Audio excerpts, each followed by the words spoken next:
The summer I turned 29, my husband and I had been married for 3 years, and we had decided that the way to celebrate the long Saturday at the end of June was to pack a cooler and drive up the Blue Ridge Parkway to Craggy Gardens for a picnic. We had been there once before, the summer we were dating, and my husband had remembered it as the prettiest place he knew within an hour of Asheville. The rhododendron was in bloom that week. The temperature in town was already in the high 80s by 9 in the morning, and the elevation at Craggy was 20 degrees cooler, and the air up there had a clean, cold pine smell that felt, both of us had said the night before, like the kind of thing a person needed every once in a while just to remember they were alive. I had made egg salad sandwiches. I had cut up a watermelon. My husband had packed 2 thermoses of iced tea and a bottle of white wine, and a small stack of paper plates and a bag of cherries from the farmer's market on Tuesday. We left the house at 9:30, and we were on the parkway by 10, and we pulled into the Craggy Gardens picnic area at a few minutes past 11. I want to describe the picnic area to you because the layout is going to matter. Craggy Gardens has a small loop of paved road that comes off the parkway, with a ranger station near the entrance, and a winding paved path through a heath bald of rhododendron and mountain laurel, and the picnic tables themselves arranged in a meadow that opens out at maybe 5,000 feet of elevation. There are about a dozen tables in all, scattered through the meadow with maybe 20 or 30 feet of space between them, set into the grass, mostly under tall hardwoods, so that there is some shade. The tables are heavy weathered wood, gray with age, bolted to concrete pads. The far end of the picnic loop, the side that backs up against the woods, is the spot most people skip, because the trees press close to the tables there and the sun does not get to them well, and because there is a single trash can chained to a post about 10 feet behind the last table that always smells, in summer, of whatever somebody threw out the previous afternoon. When we pulled into the parking lot, there were 2 cars there other than ours. One was an older silver SUV that I assumed was a hiker's, parked toward the front of the lot, near the trailhead for the high heath. The other was an old maroon Chevy sedan with a faded bumper sticker I could not quite read, parked in the second-to-last space before the path that led down into the picnic area. There was nothing remarkable about either vehicle. The maroon Chevy looked clean. There were no people in it. We unloaded the cooler from the back of our car, and we walked the paved path down into the meadow. And I want to tell you exactly what I saw, because the picture has stayed with me for 15 years, and I have never been able to put it down. The picnic area was empty, except for one family at the very last table, the one nearest the woods, on the far side of the loop. There were 5 of them.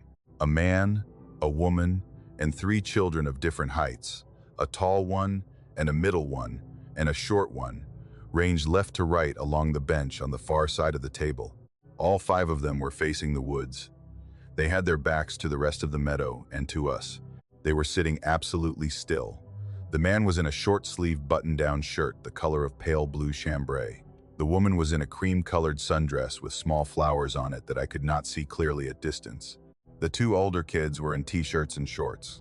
The youngest one, the short one on the right, was a little girl in a yellow dress, with her hair done up in 2 pigtails. The kind of pigtails my mother used to do for me when I was 4 or 5, with the small clear elastic bands at the top and the bottom. None of them moved. We were maybe 70 feet away from them, and there was no breeze in that moment, and I could see the tops of their heads, and I could see their shoulders, and not one of them was rocking the tiniest bit, the way a person rocks, even when they are sitting still. They looked, for the first second of looking at them, like 5 people in a wax museum. We walked past them on the paved loop on the way to a table I had liked the look of, 2 tables up and on the other side. We were close enough to be polite. I waved. My husband said, "Good morning." Nobody turned. Nobody answered. The wave and the greeting bounced off the backs of their heads and disappeared into the woods. And we kept walking, and we got to our table, and we set the cooler down. And my husband said, very quietly, in the voice he uses when he is trying to make me laugh, "Maybe they're praying." I laughed a little, the way you laugh at things that are not really funny, and I told him to hush, and we started unpacking our lunch. I want to walk you through what I noticed about that family in the next 40 minutes, because the noticing was incremental, and because every detail is part of the picture. The first thing I noticed was the food. They had a meal laid out on their table. 5 paper plates, evenly spaced, with sandwiches on each one. There were a couple of bowls in the center of the table. One looked like it had pasta salad in it. The other looked like it had grapes and a stack of red plastic cups and a thermos. The food had been weighed down at the corners with small stones, round river stones, the size of a fist placed on top of the plates, and on the lid of the thermos, the way you would weight things on a windy day. There was no wind. The leaves on the trees were not moving. The stones did not need to be there. The second thing I noticed was that nobody was eating. Not a sandwich was lifted. Not a cup was raised. Not a plate had a bite missing. The food sat there like an offering, and the family sat in front of it like 5 people who had been told not to touch anything until somebody important arrived. The third thing was the lack of motion. I have spent a lot of time since around children, and I want you to understand what it is for 3 children to sit completely still for 40 minutes. Children breathe visibly. They fidget. They scratch their noses. They tilt their heads. They lean against their parents. The middle child of that family had the kind of haircut a 6 or 7-year-old gets, sandy brown, and I was watching the back of his neck on and off through our entire lunch, and I never once saw him scratch or shift or lean or do any of the things a 6 or 7-year-old does. I never saw any of them move at all. I want to make sure that lands. They sat for 40 minutes without moving. I do not mean they sat unusually still. I mean they sat the way a piece of furniture sits. About 20 minutes in, my husband stopped joking. He had said the praying joke, and a little while later he had said, more uncertainly, maybe they're meditating. And I had said, maybe. And after that he stopped talking about them and we started eating our sandwiches. I could tell he was looking over at them every few minutes, the same way I was. We talked about other things. We talked about a wedding we were going to in August. We talked about whether we should put in a vegetable garden the next spring. We did the small, ordinary work of pretending that the air around us was the air we had brought up on the drive, and not whatever the air had become while we were sitting there. About half an hour in, the wind shifted. Up at Craggy, you can sometimes feel a thermal cycle in summer, where the warmer air from the lower elevation rolls up the slope and meets the cooler air at the top, and the result is a small breeze that comes through every 15 or 20 minutes. The breeze that came that morning was a soft one, but it carried the smell. I want to tell you what the smell was, and I want you to understand that I am not saying this for effect. The smell was sweet. It was the kind of sweet that is almost edible at first, like overripe fruit, and then turns under it. There was a bass note under the sweetness that I had smelled once before, when I was 15 years old and I had been driving with my father on a hot day in August in Virginia, and we had passed a deer that had been hit by a truck 2 days earlier on the shoulder of the road. That bass note, I caught it on the breeze, and I knew it. It came from the direction of the family. I put my egg salad sandwich down on my paper plate. I looked across at my husband. He was not chewing anymore. He was looking at me. We did not say anything. He had caught it too. I want to be precise here. I had not, until that moment, been afraid. I had been uneasy. I had been weirded out.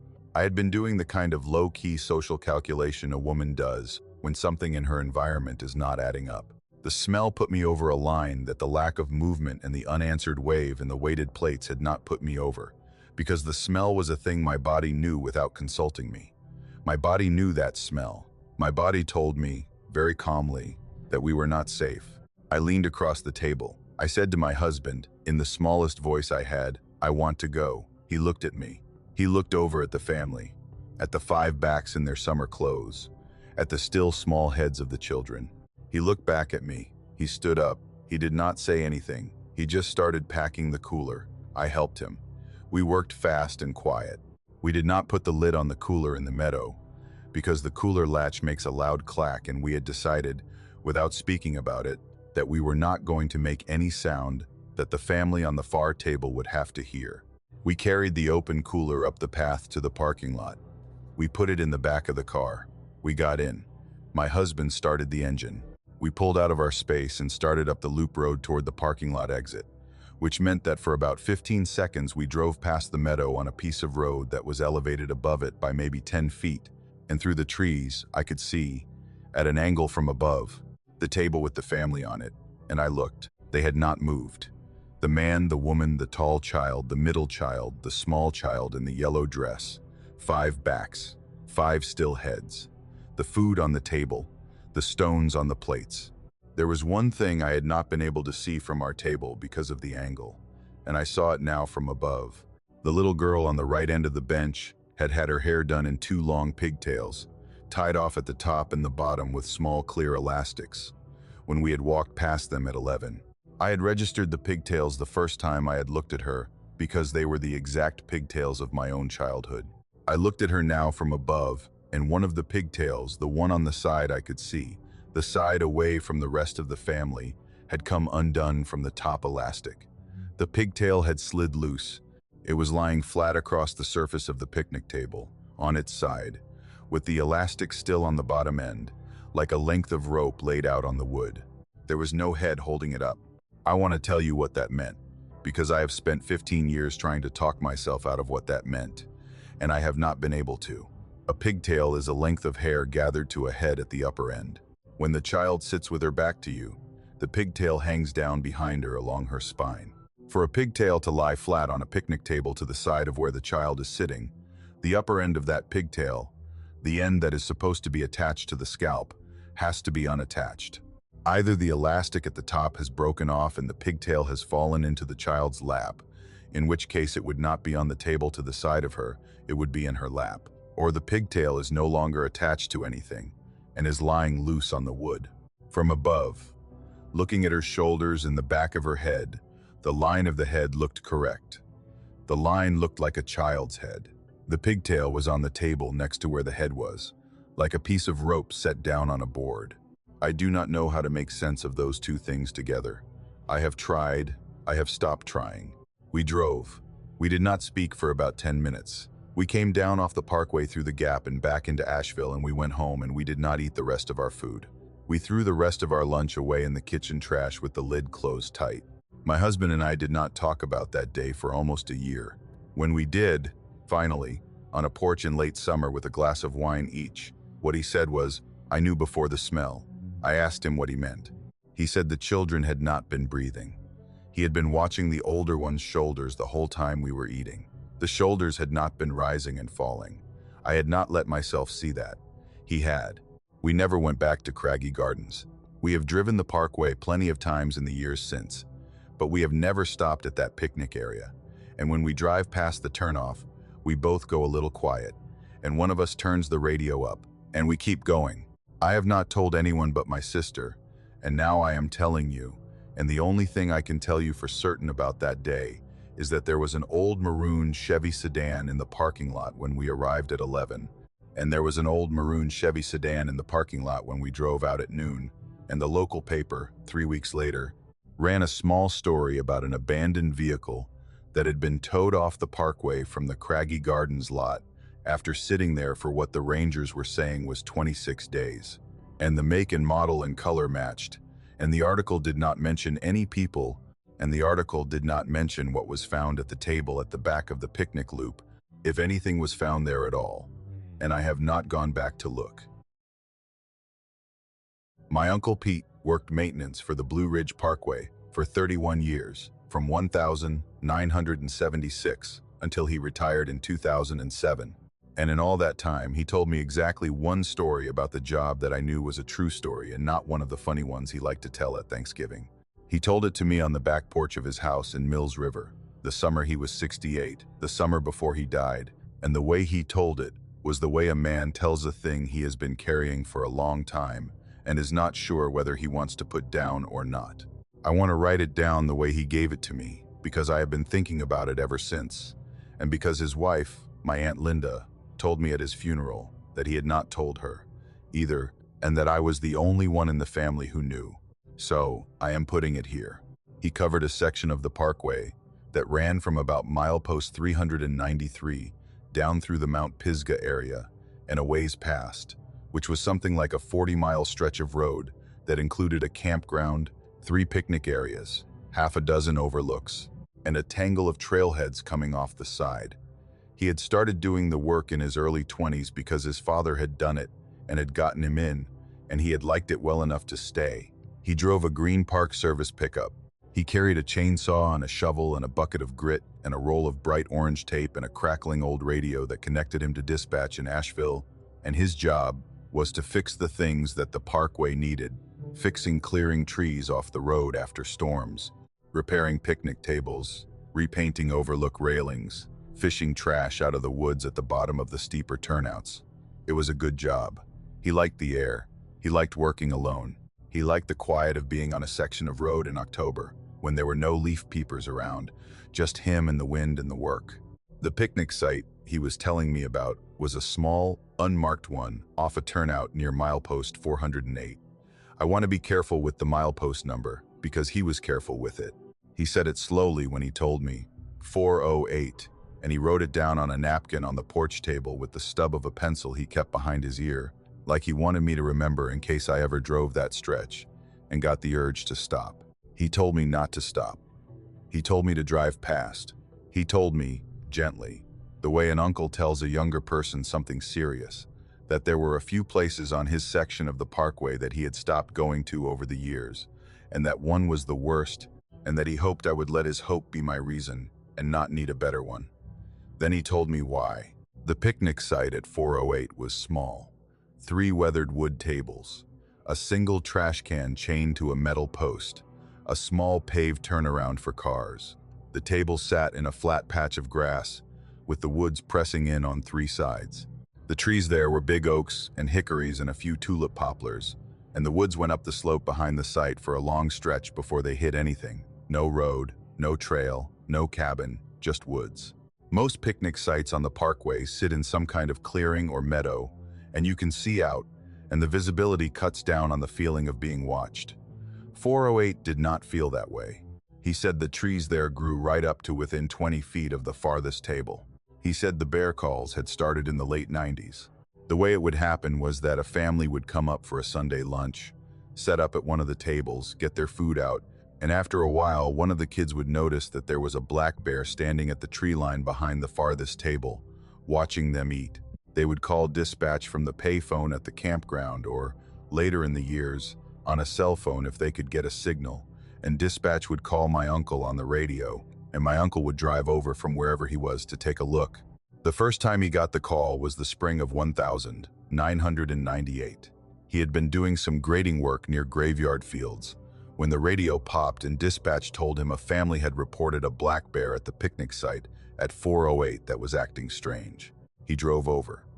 By the time he got there, maybe 20 minutes later, the family was gone. They had packed up and left, the way people do when there's a bear. And he understood why, but he had hoped to talk to them. He walked the picnic site. He looked at the tables. There was no bear visible at the tree line. He walked the woods at the back of the site for about 50 yards in. He saw nothing. He drove back to his other work. He did not think much of it. Bears on the parkway are not unusual. The thing he did notice, and the thing he told me he wished he had paid more attention to at the time, was that when he had walked into the woods to look for sign, he had not heard a single bird. The woods had been completely silent. He said when he came back out into the picnic site, the birds had been singing again, like normal. He did not know what to make of that. He logged the call and forgot about it. The second call came that summer. A different family, same description. They told him on the radio, before he even arrived, that the bear was standing on its hind legs at the edge of the trees, and that it had been doing it for almost 20 minutes. They said it was not approaching the food. It was not pacing. It was not making any of the noises bears make. It was just standing there. He drove over. The family was still there when he arrived, packed up but lingering near their car in the lot, and the man asked him whether they had to leave or whether the bear was going to. My uncle walked down to the picnic site with his radio on his hip and his arms loose at his sides. There was no bear at the tree line. There was no bear anywhere. He spent half an hour walking the perimeter of the woods, and he found no sign. The family told him the bear had been standing there 1 minute and gone the next, with no movement in between, no turning to walk away, no four-legged retreat. They had looked away for a second and looked back, and the bear had not been there. He told them they had probably just missed it leaving. He waved them on. He drove back to work. By the early 2000s, he had been out to the site maybe 7 or 8 times for the same call. Different families, same description, every time. A black bear at the tree line behind the back table, standing on its hind legs, not approaching, not pawing at the food, just watching. He never saw it. He did not have any reason to think the families were lying. He did, after the fifth or sixth call, start to look more carefully at the ground. He started carrying a small folding ruler in his back pocket so he could measure tracks if he found any. He found tracks twice. The first time was in the spring of 2002, after a wet weekend. He had gone out on a Monday after a Sunday call. He was walking the soft mud at the back edge of the picnic area where the grass gave way to the trees, and he had crouched down and there were prints, clear ones. The size of the prints was right for a black bear, about 5 inches wide on the front pad, with the small claw marks ahead. The depth was right for a bear. The shape was right. The thing that was wrong was the spacing. I want you to picture this. A black bear walks on 4 legs. When a black bear walks, the back foot lands very close to where the front foot has lifted, so the tracks come in pairs, with the front and back prints almost overlapping or one just behind the other, in a kind of staggered diagonal. The stride length is short, the tracks pile up close together, and the line of travel weaves a little, the way a bear's body moves when it shifts its weight from side to side. The tracks at 408 were not like that. The tracks at 408 came one at a time, evenly spaced, in a straight line, like the steps of a man walking. They were not paired, they were not staggered. They were the size and depth and shape of a bear's foot, but the animal that had made them had walked the way a person walks, putting one foot directly in front of the other, on 2 feet, in a steady straight line out of the woods and back into the woods at the same point. He stood up from the prints and he looked at the woods and the woods looked back at him. And the birds, he said, were not singing. He went back to his truck. He did not log the prints. He did not know what to do with what he had seen. And the part of him that had been raised to be a practical man told him that what he had not seen was probably the bear walking on all fours, laying its hind foot exactly where its front foot had been, a behavior known as perfect stepping that some animals do, and that the straight line was probably an artifact of the soft mud, and the even spacing was probably his eye playing tricks. He told himself that for the rest of the day, and most of the year that followed. The second time he found prints was in the fall of 2005. He had been called out to 408 again, the way he had been a dozen times by then, and this time the family had left before he arrived, and the picnic site was empty when he pulled in. He walked it. The far table had a meal still on it, sandwiches, a thermos, a bag of chips. Nothing had been touched, nothing had been knocked over. The food was sitting there the way the family had left it. He looked around the meadow, nobody. He looked at the parking lot, no cars. He looked at the back of the table. Sitting on the bench, on the side facing the woods, was a child's red baseball cap, small, adjustable in the back, the kind a 6-year-old wears. It was set down on the bench like the child had taken it off and put it there before going to wash up. There was no child anywhere in the picnic site. There was no car in the lot. He walked to the tree line. The same line of evenly spaced prints came out of the woods and stopped. They came out of the trees and crossed the grass at the edge of the meadow and stopped about 20 feet from the back table. Where they stopped, the dirt was disturbed in a way that he could not at first interpret, and then he realized he was looking at the place where the animal had stopped on its 2 feet and stood. The 2 prints at the end were side by side, the way a person stands when they are standing still. They were facing the table. They were facing the bench with the red ball cap on it. The animal had stood there for some unknown amount of time, and then it had turned and walked back the way it had come, on the same evenly spaced, 2-footed gait, and disappeared back into the trees. He picked up the red ball cap. There was a name written inside the band, in marker, in a child's handwriting. He kept the cap. He put it in the cab of his truck. He called dispatch and asked them to read him back the call log for the bear sighting that morning. The family had given a name. The name in the cap matched the family name on the call. He drove the entire 40-mile section of the parkway that afternoon, looking for the family's car. He drove it twice. He stopped at the campground and asked the host. He stopped at every overlook. He called dispatch from a payphone in Brevard that evening and asked them to check whether the family had checked into any of the campgrounds. They had not. He waited a week. He waited a month. He called the sheriff's office in Henderson County and asked whether anyone had filed a missing persons report on the family. Nobody had. He called the sheriff in Buncombe. He called the sheriff in Transylvania. He searched the news for the name in the cap. He found a family in Greenville, South Carolina, with that last name, but they were intact and accounted for and had never been to the Parkway in their lives. He kept the cap. He kept it in a drawer in the workshop behind his house. He told me, on the porch, that he had stopped responding to bear calls at 4:08 after that day. He had told dispatch, in a quiet conversation with his supervisor, that he had asked to be off the books, that he was getting old and his knees were not what they had been, and that he would prefer not to take that site anymore. And his supervisor, who was a man Pete had known for 20 years, had not asked any questions and had simply put another guy on the route. The other guy had taken the calls when they came. There were not many of them in the years after 2005. The site got fewer visitors. The Park Service let the brush grow up around the trash can and never really maintained the tables. By the time my uncle retired in 2007, the picnic site at 408 had not been mowed in 2 summers. He drank the last of his beer. He set the bottle down on the porch table. He looked at me for a long second the way an older man looks at a younger man when he is deciding whether to give him something heavy, and he reached behind him to a small wooden box on the porch railing and he took out the cap. The cap was faded. The fabric of the bill had gone soft with time. The name in the band was still legible in a child's careful printing. He held it in his hands for a minute. Then he handed it to me. He said, "I never knew what to do with it. I never knew where it was supposed to go. I don't want it in my house anymore. You do what you want with it." He said, "If you ever see anything at the tree line that looks like a bear and it's not moving the way a bear moves and the birds aren't singing, you get in your car. You don't wait. You don't try to get a look at it. You go." He said, "I am sorry I am giving you this. I am sorrier that I kept it for 15 years. My uncle died that November. Aunt Linda asked me, after the funeral, whether he had given me anything, and I said no. The cap is in a drawer in my own workshop now. I have driven the Parkway every fall since he died.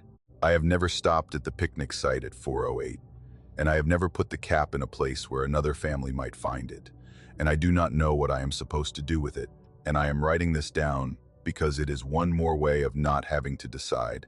The name in the cap, I will tell you, is not a common one, and if you are reading this, and the name in your family is the same one, and you ever lost a child on the Parkway in the autumn of 2005, please write to me. I have something of his, and I would like very much to give it back." My best friend Tyler and I were 19 years old and home from our first year of college the summer of 2007, and we had decided, the way 19-year-olds decide things, that what we needed to do before we went back for sophomore year was drive the entire length of the Blue Ridge Parkway in a long weekend. 469 miles, from the southern terminus near Cherokee, North Carolina, to the northern end at Rockfish Gap, Virginia. We had budgeted 3 days. We had Tyler's old Honda Civic, a back seat full of granola bars and beef jerky, 2 sleeping bags in case we ended up sleeping in the car, and the kind of confidence in our own indestructibility that only 19-year-olds and small dogs have. Tyler's mom had given us $100 cash for emergencies. My mom had given me a small folding knife she had bought at a hardware store and made me promise to keep in my pocket. We had laughed at the knife. I had put it in my pocket anyway. We were on day 3. We had stayed the second night in a motel outside Floyd, Virginia, and we had gotten on the Parkway at around 8 in the morning, and by lunchtime, we had driven about 110 miles north and were somewhere south of Roanoke. The Parkway in that stretch is narrower than it is in some places, and the overlooks are further apart, and there are these small unmarked pull-offs every couple of miles that are just a curve of asphalt off the main road with a single picnic table and a trash can chained to a post, and not much else. They are not on the maps. They do not have names. The Park Service put them in the 70s and has been quietly letting them go back to the woods ever since. We stopped at one of them around 12:30. I do not know the milepost. We did not write it down. I have driven that section twice since then, slowly, looking, and I have not been able to find the pull-off again. I want to tell you what it looked like, because the place was ordinary. It was a small flat patch of asphalt off the road, big enough for maybe 2 cars, with a single weathered picnic table set back about 20 feet from the road in the grass. There was a chained trash can on a metal post near the table. The woods came up close on 3 sides.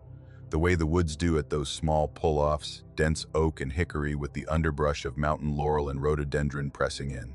There was no other car in the pull-off.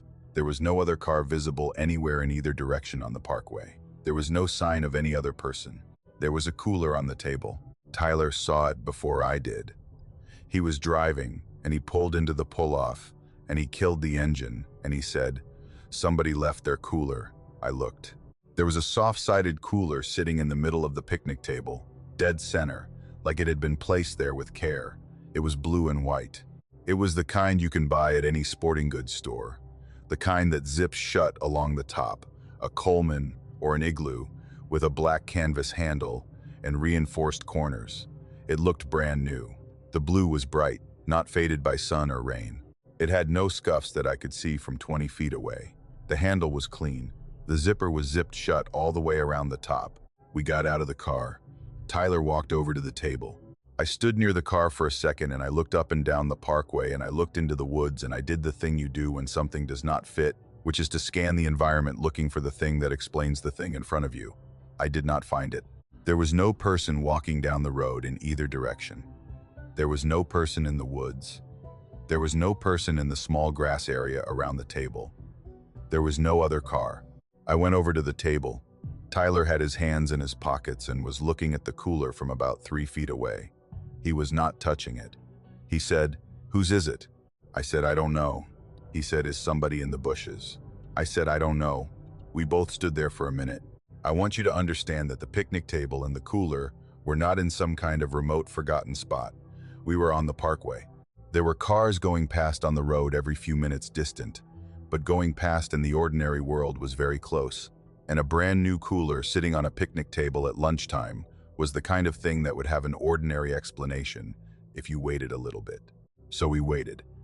We sat on the bench on the opposite side of the table, with the cooler between us and the road, and we ate beef jerky out of the bag from the car, and we waited for whoever owned the cooler to come back from wherever they had gone.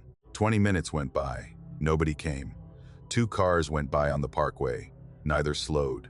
The woods around us made the small noises woods make in summer insects, a crow somewhere, the occasional stir of leaves, but no person stepped out of the trees, and no car pulled into the pull-off. The cooler sat on the table, the way it had been sitting on the table when we got there. The zipper was still zipped. The handle was still folded down. Nothing about it had changed. I will tell you that during those 20 minutes, I had a feeling I have had only a few times in my life. And that feeling was that we were being looked at by somebody we could not see. It was not a sharp feeling. It was a low, steady hum at the back of my neck. I did not mention it to Tyler. He did not mention it to me.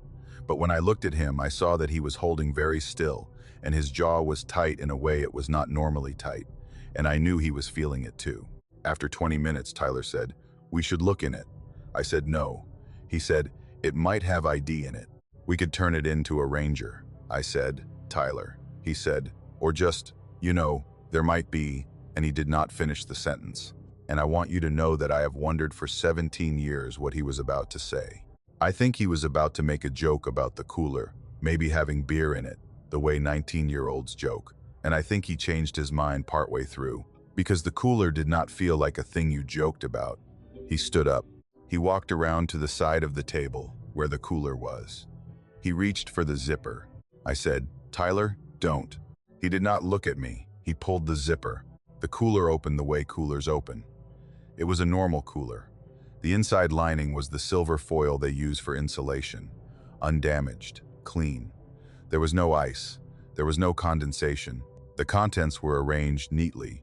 On top, lined up across the width of the cooler, was a stack of sandwiches, 4 of them, wrapped individually in waxed paper, the way somebody's grandmother wraps a sandwich for a school lunch. Beneath the sandwiches I could see, peeking out at the corner, the silver of a thermos. Tucked along one side were 3 bottles of water, plain, store brand, unopened. The cooler smelled, faintly, of bread. On top of the stack of sandwiches, in the very center, was a folded piece of notebook paper, white-lined paper, the kind torn from a spiral notebook, the perforated edge ragged on one side. It was folded in half once. There was something written on the outside of the fold. Tyler reached down. I want you to know that I almost grabbed his arm. I almost did. I did not. He picked up the piece of paper and he unfolded it, and he read what was written on the outside. And his face did the thing a person's face does when something has happened that the brain is not able to process in real time. The face goes blank. The eyes lose focus. The mouth opens slightly. He stood there with the piece of paper in his hand, and he did not say anything for what felt like a long time. I said, "What?" He held out the paper to me. I looked at it. Written on the outside of the fold, in pencil, in a careful old-fashioned cursive, was Tyler's name, his full name, first name, middle name, last name. The middle name was the part that mattered. Tyler's middle name was Euless, after his grandfather on his mother's side. An old Appalachian name that nobody under the age of 70 in that part of Virginia had given to a child in 50 years. Tyler hated it. He had hated it since he was old enough to read his own birth certificate. He had not told anyone his middle name in school. He had not put it on his college application essays. He had not told the girl he had been dating for a year and a half. The only people in the world who knew Tyler's middle name were his mother, his father, his grandmother, his dead grandfather, his pediatrician, the people at his birth certificate office, and me, because I had found out by accident at his 9th birthday party when his great aunt had called him by his full name in a way he had been embarrassed about for 10 years. He had asked me, that night, never to say the name out loud. I had not. I had not even said it to my parents. The name on the paper was in handwriting that was not Tyler's mother's handwriting. I knew his mother's handwriting because I had been getting Christmas cards from her for years. The handwriting was not his grandmother's, either, because his grandmother had had Parkinson's for the last 6 years of her life, and her handwriting had been a careful, trembling print, and this was a confident slanted cursive with the long tail on the lowercase y that older men used to be taught in school. It looked like the handwriting of an old man. Tyler stood there with the paper in his hand. I stood there with my mouth open. We did not unfold the paper to see what was written on the inside. We did not say anything to each other for almost a minute. Then Tyler refolded the paper, exactly the way it had been folded, and he laid it back on top of the stack of sandwiches in the cooler. He zipped the cooler closed. Slowly, the zipper making its small zipping sound. He set the cooler back in the dead center of the picnic table where we had found it. He turned around. He walked to the car.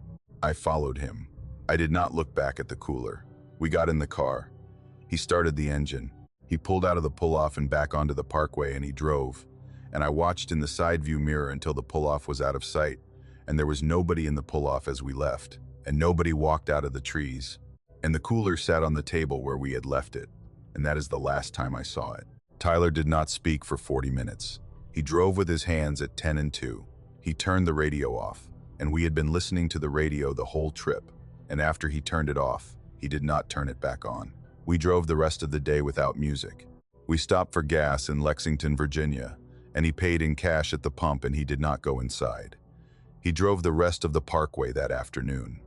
We hit Rockfish Gap at around 6 in the evening. He turned south on I-81.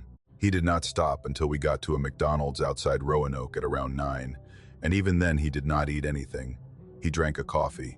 We slept in the car, in the parking lot of a Walmart that night, because he did not want to spend money on another motel, and he did not sleep. And I know he did not sleep because every time I woke up, he was in the driver's seat staring at the steering wheel. We got home the next afternoon. He dropped me off at my parents' house. He hugged me at the curb, which was not something we usually did, and he said, "Don't tell anybody." I said, "About what?" He said, "Any of it." I said, "Okay." He drove away. He has not been back on the parkway in 17 years. He went back to school for sophomore year, and he finished his degree, and he got a job in Charlotte, and he got married, and he has 2 kids of his own now, the older of whom is 9. We are still close. We talk on the phone every couple of weeks. He has never brought up that day.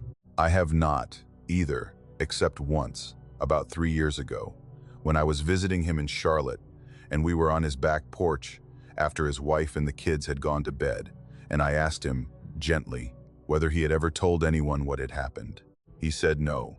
I asked him what he thought it had been. He looked at his hands for a long time.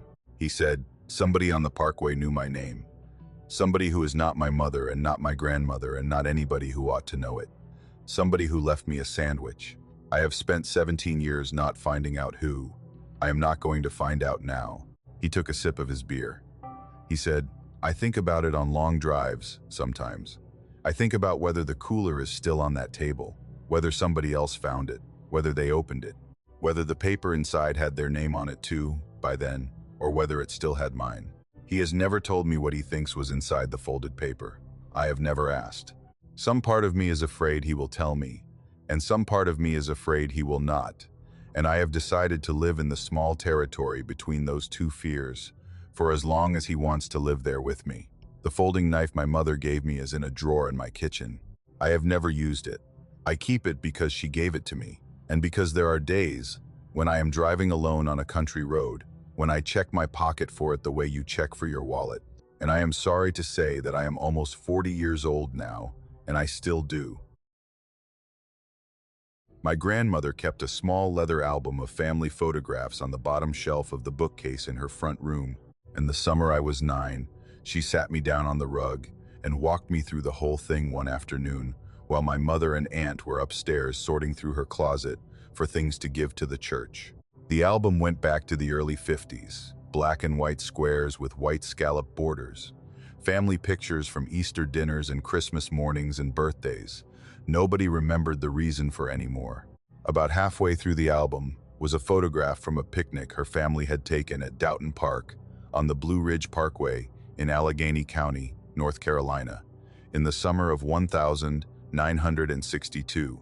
She had been 11 that year. The photograph showed her parents at a wooden picnic table with a checked tablecloth and a thermos and a casserole dish. My grandmother and her 2 younger brothers standing in front of the table holding paper plates, all 5 of them looking at the camera and squinting against the sun. My grandmother had her hair in a single ponytail tied with a yellow ribbon. She had on a sleeveless dress with small white daisies on a pale green background. She told me her mother had made the dress. She had pointed at the photograph that afternoon when I was 9, and she had said, "There's a family in the background of this picture I have always wondered about." I had looked.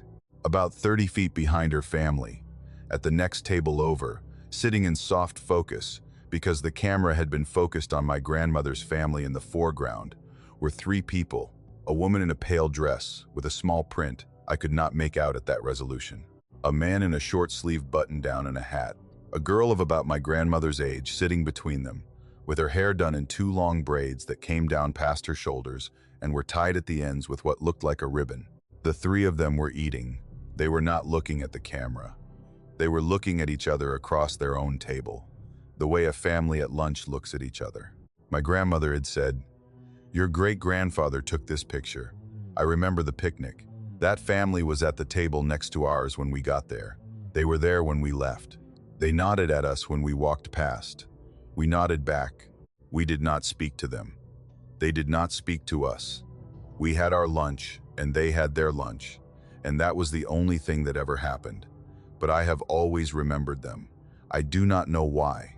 They were not unusual. There was nothing wrong with them. They were a family having a picnic at a picnic site, but I have thought about them, on and off, for 40-some years now, and I do not know what it is in my mind that will not let them go." She had closed the album. We had moved on to other photographs. I had not thought about the picture in the album for the next 20 years. In the spring of 2008, my grandmother was 77, and her health was beginning to slip in the way it does when an older woman who has been on her feet her whole life gets tired in a way that does not go away. She was still living alone in the house in North Wilkesboro, but she had stopped driving the year before, and her daughters, my mother and my aunt, were taking turns coming to see her on weekends. I was in graduate school in Greensboro that spring, and I drove up one Saturday in June to take her on what she had been calling, for several weeks on the phone, a picnic up on the parkway. She had decided that what she wanted, before her knees got any worse, was one more lunch at Doughton Park. She had not been there since the late 90s. She had wanted to go in the summer because the summer was the way she remembered it. I had picked her up at her house at 10 in the morning. She had a wicker picnic basket packed and ready by the front door, and inside the basket was a thermos of sweet tea and 4 ham salad sandwiches in waxed paper, and a small Tupperware of potato salad, and a tin of butter cookies, and a checked cloth napkin to put down on the table. She had said it was important that we use a real cloth napkin. She had said paper plates ruined a picnic. We drove up the parkway from the Cumberland Knob entrance. It was a clear, warm Saturday, and there were a fair number of cars on the road, motorcycles and convertibles and a couple of those open-air tour buses, and we stopped twice at overlooks just to get out and look at the haze on the layered ridges. My grandmother was happy in a way I had not seen her in a couple of years. She was wearing a soft cardigan over a cotton dress, and her good shoes, and her hair was set in the small, careful curls she had been getting at the same salon in North Wilkesboro for 40 years. We pulled into Doughton Park around noon. The picnic area there sits up on the slope above the lodge, with a wide meadow and a scattering of tables under tall maples and oaks. And the elevation is high enough that the air, even in June, has that dry pine cool to it that I have always associated with the parkway in summer. I helped her out of the car. She walked slowly. We carried the basket together up to the picnic area. She had picked out a table she liked from the parking lot, a table near the edge of the meadow, partly shaded by a big maple, with a clear view of the layered ridges to the east, and we sat up there. There was a family at the next table. I want to walk you through what I saw, because the picture is the part I am still trying to make sense of. The next table over from us, maybe 25 feet away, partly shaded by the same maple, had 3 people at it.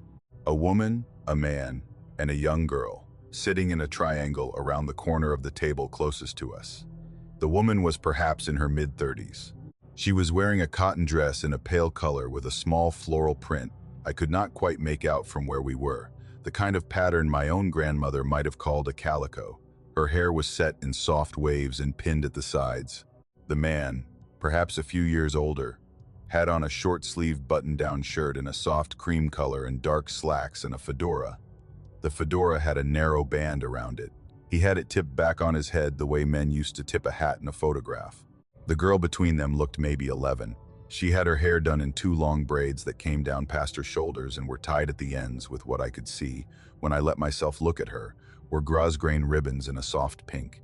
They were eating sandwiches off white plates that had a small blue rim. There was a thermos on their table. There was a glass jar of what looked like lemonade. There was a checked cloth napkin laid out in the middle of the table that the food sat on. They nodded at us when we walked past. The woman gave us a small smile and a small inclination of the head, the kind of polite acknowledgement a person used to make in the South when she did not know you well enough to speak. My grandmother nodded back. I nodded back. We sat down at our table. My grandmother set out our sandwiches and our cloth napkin and our thermos. We ate. About a third of the way through my sandwich, I started to notice things. And the noticing came in a particular order. And I want to give it to you in that order, because the order matters. The first thing I noticed was that the woman at the next table was wearing stockings. It was June. It was warm. It was a picnic. No woman I had seen anywhere on the parkway that day was wearing stockings, because no woman in 2008 wore stockings to a picnic. The woman at the next table had on a pair of sheer flesh-colored stockings under her dress, and the line of the seam ran straight up the back of her calf.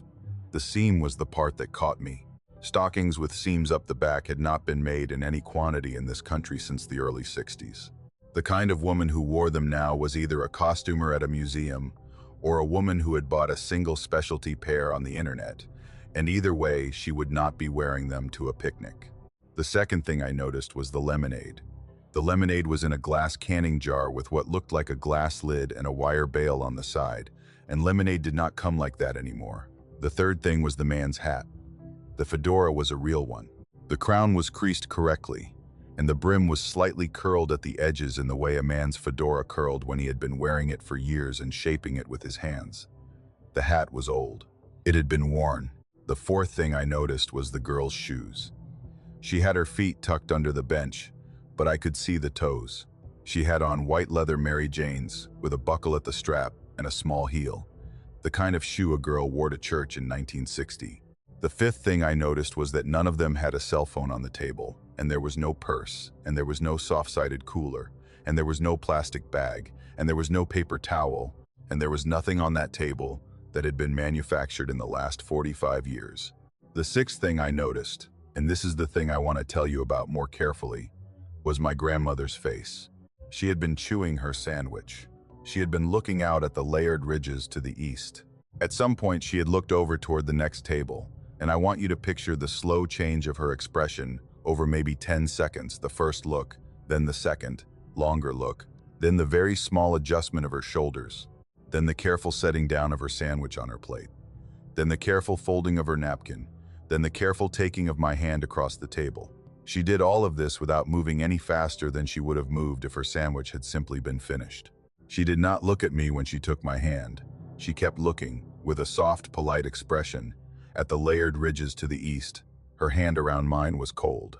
She squeezed my fingers, and the squeeze was a code I had never been given before but that I understood completely, and the code said, "Do not look, do not say anything, stand up, walk." We packed the basket the way she had unpacked it, slow and ordinary. She made small talk with me as we did, in a voice that sounded like the voice of a woman who was thinking about whether to put the leftover sandwich in the basket or eat it on the way home. The family at the next table did not look at us. They were eating the way a family eats at a picnic, taking small bites, the woman saying something soft to the girl, the man cutting an apple with a folding knife. They did not turn toward us as we packed. They did not nod goodbye. They simply ate their lunch in the soft shade of the maple at the next table, the way they had been eating their lunch when we arrived.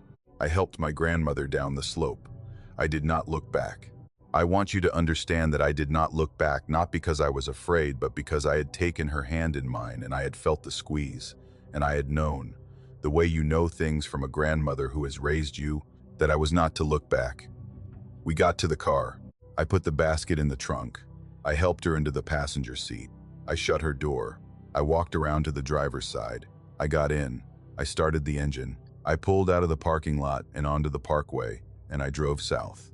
She did not say anything for almost half an hour. I drove. I held my speed at the posted limit. I watched the road. We came down off the parkway, through the gap at Cumberland Knob, and we got back onto the smaller two-lane state road that led down the mountain toward home.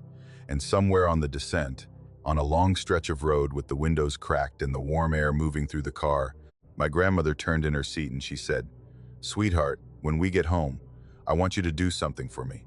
I want you to bring me the leather album from the bottom of the bookcase." I said yes. I said, "Was that the family?" She did not answer me. She looked out her window at the trees. We got back to her house in North Wilkesboro a little before 4 in the afternoon. I helped her inside. I got the album down from the bookcase. I brought it to her in her chair in the front room. She turned the pages slowly, with her old, careful hands, until she found the photograph from Doughton Park in 1962. She held the album open on her lap. She motioned me to come sit beside her on the arm of the chair. I looked at the photograph. I want to tell you what I saw. I want to tell you precisely. The family in the background of the photograph was the family I had just sat next to on the meadow at Doughton Park. The woman in the pale dress, with the small floral print. The man in the short sleeve button-down and the fedora. The girl of about 11, sitting between them, with her hair in 2 long braids tied with grosgrain ribbons. They were the same 3 people. They were dressed the same way. They were sitting at the same kind of table. They had not aged.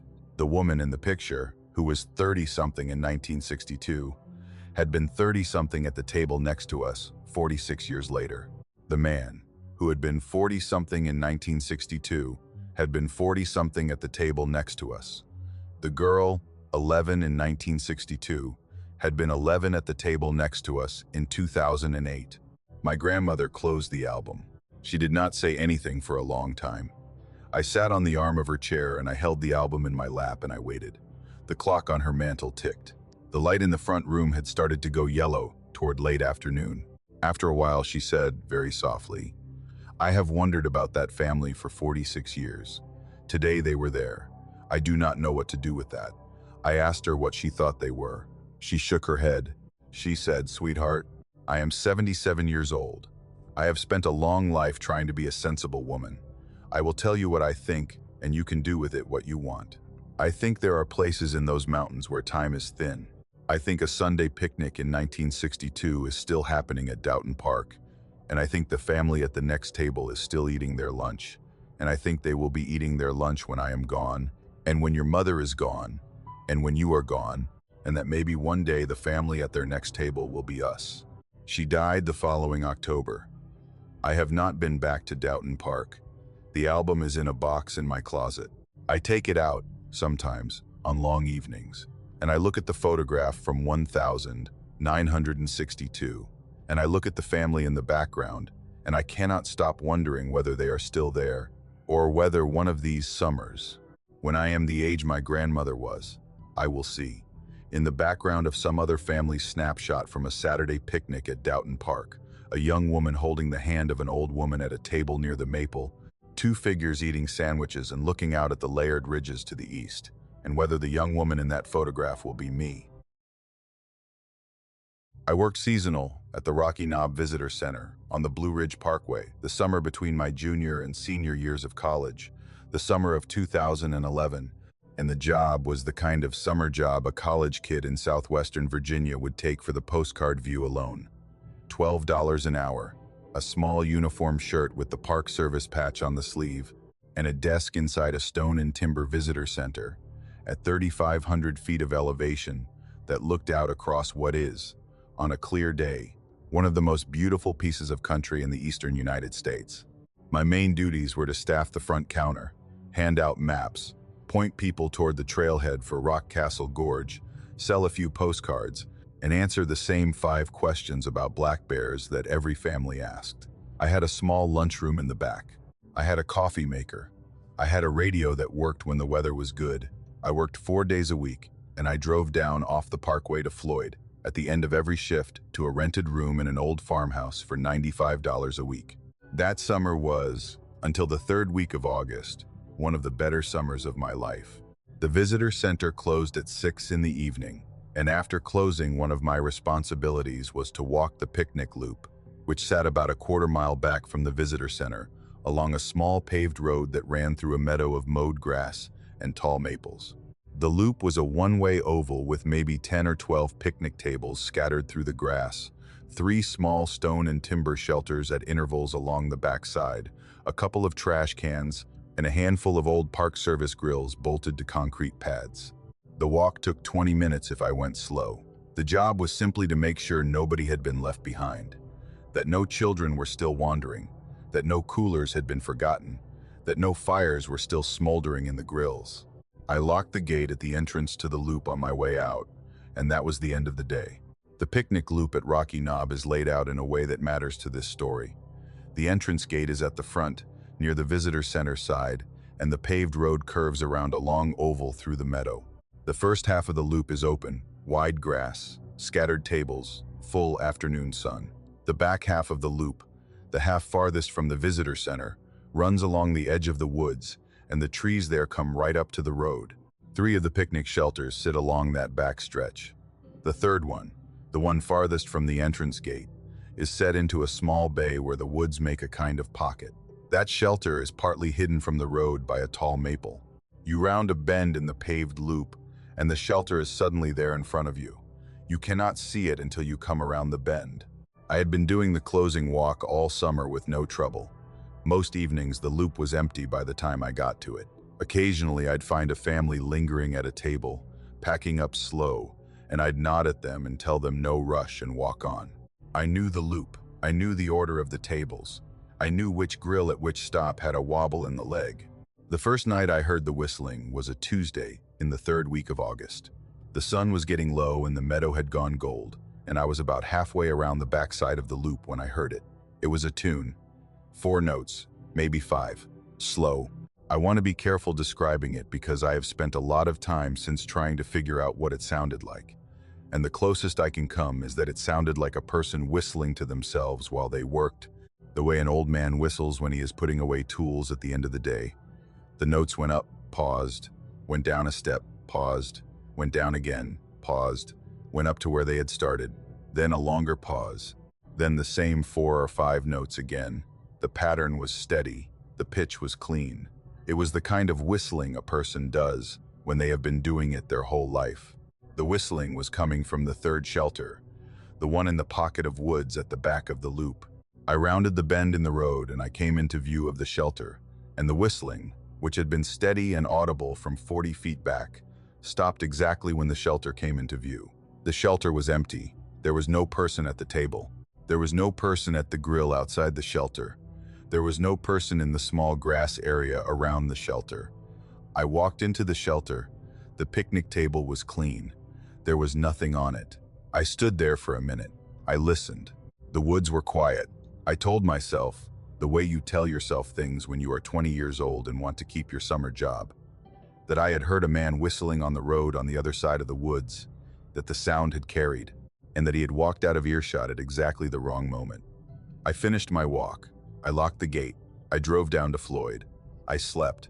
The second night was a Wednesday. I had been thinking about the whistling all day, and I had decided I was going to walk the back loop more carefully and see whether I could spot whoever was doing it. I started the closing walk a few minutes after 6, and I went slow. The first half of the loop was empty. I passed the first shelter. I passed the second. I came up to the bend before the third shelter, and right when I came up to the bend, I heard the whistling start. The same 4 notes, the same slow tune, the same patient repetition. It was coming from the third shelter. I walked, very deliberately, around the bend, with my eyes on the shelter the whole way around. The whistling continued for 2 seconds after the shelter came into view. Then it stopped. The shelter was empty. There was no person at the table. There was no person walking away. There was no person in the woods behind the shelter. I stood at the entrance to the shelter for a minute, and I listened, and the woods were quiet again, the way they had been quiet the night before. I walked through the shelter. I checked behind the trash can. I checked behind the support posts. There was nobody anywhere. I finished the walk. I locked the gate. I drove down to Floyd. I did not sleep well. I almost called my supervisor that night. I want to tell you that. I had his cell phone number. I almost called and told him there was something strange going on at the picnic loop. I did not call because I had been raised not to be the kind of person who called people about strange things. I had been raised to figure things out for myself. I had been raised, also, not to admit when I was scared. I went back the next afternoon for my Thursday shift. I sat at the front counter. I sold 3 postcards. I told a family from Ohio about black bears. At 6, I got up and I went out to walk the loop. I had decided, on the way to the loop, that what I was going to do this time was come around the bend fast. I was going to close the gap as quickly as I could, so that there would not be time for whoever was whistling to disappear. I do not know why I thought that would help. I think I was 20 years old and was trying to convert my fear into a tactical problem because I did not know what else to do with it. I walked the front half of the loop at a normal pace. I came up to the bend. I waited. I did not hear any whistling. I rounded the bend at a brisk walk, faster than I had taken it the night before. The whistling started exactly as I came around the bend. The same tune, the same slow pace. It came from the third shelter. I broke into a jog. I closed the distance to the shelter in maybe 10 seconds. The whistling stopped, the way it had stopped on Tuesday and Wednesday, exactly when I came into view of the shelter. I stepped under the roof of the shelter. There was a paper plate on the picnic table. The plate was a plain, white paper plate. It had not been there the night before. It had not been there an hour earlier when I had walked past the shelter on my mid-shift check, which I did every day at 3. There was a sandwich on the plate. The sandwich was on white bread. It was a single sandwich, cut diagonally in half. One of the halves had a single bite missing from the corner. The bite was small. It was the size of a bite a person takes when they are eating slowly and politely and do not want to be rude with their mouth full. I put my hand near the plate. The plate was warm. I want to be careful here. I do not mean it was hot. I do not mean it had just come off a grill.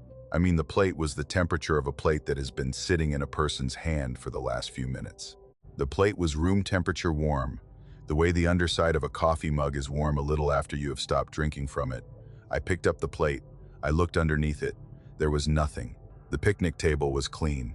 There was no thermos. There was no second plate. There was no napkin. There was no bag. There was the plate, the sandwich, the missing bite, and nothing else. I want to tell you about the smell, because the smell is the part I have not been able to put down. I bent down close to the sandwich to see what kind it was. It smelled like a chicken salad sandwich. Plain mayonnaise, white meat, a little salt. It also smelled, faintly, of pipe tobacco. The kind of pipe tobacco an older man smokes, sweet, deep, lingering. The smell did not come from the sandwich. It came from the air and the shelter, the way the smell of a pipe lingers in the room of a man who has been smoking in it. I stood very still. I listened. The woods were quiet. The trees behind the shelter were not moving. There was no breeze. There was no one anywhere. There was no one. The plate was still warm in my hand. I set the plate back on the table. I walked out of the shelter. I did not finish the loop. I walked back the way I had come, the wrong way around the one-way road, and I locked the gate and I got in my car and I drove.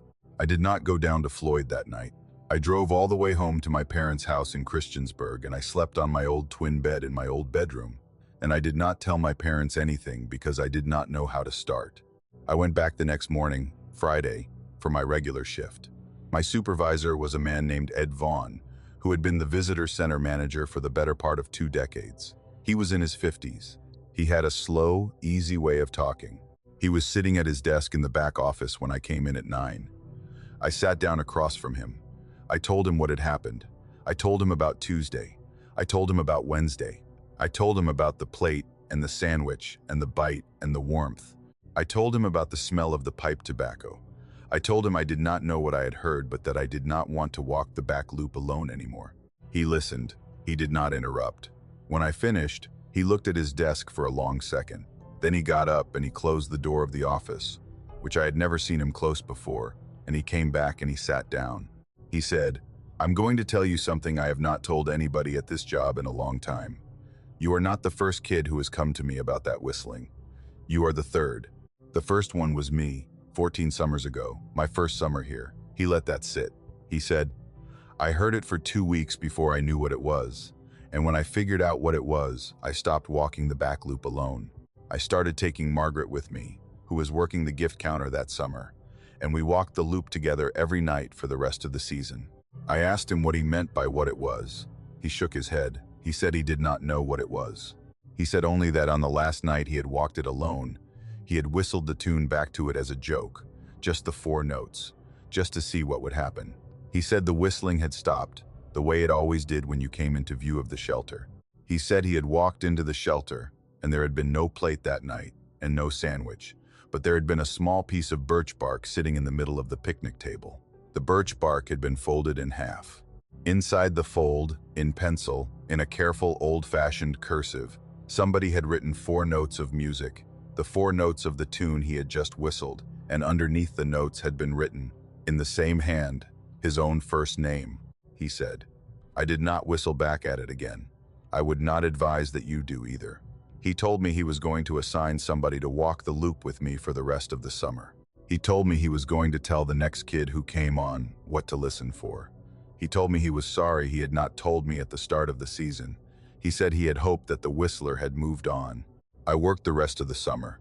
I walked the back loop every night with another seasonal, a young woman named Hannah, who was a sophomore at Radford. We walked it shoulder to shoulder. We did not whistle. We did not talk about it on the way around.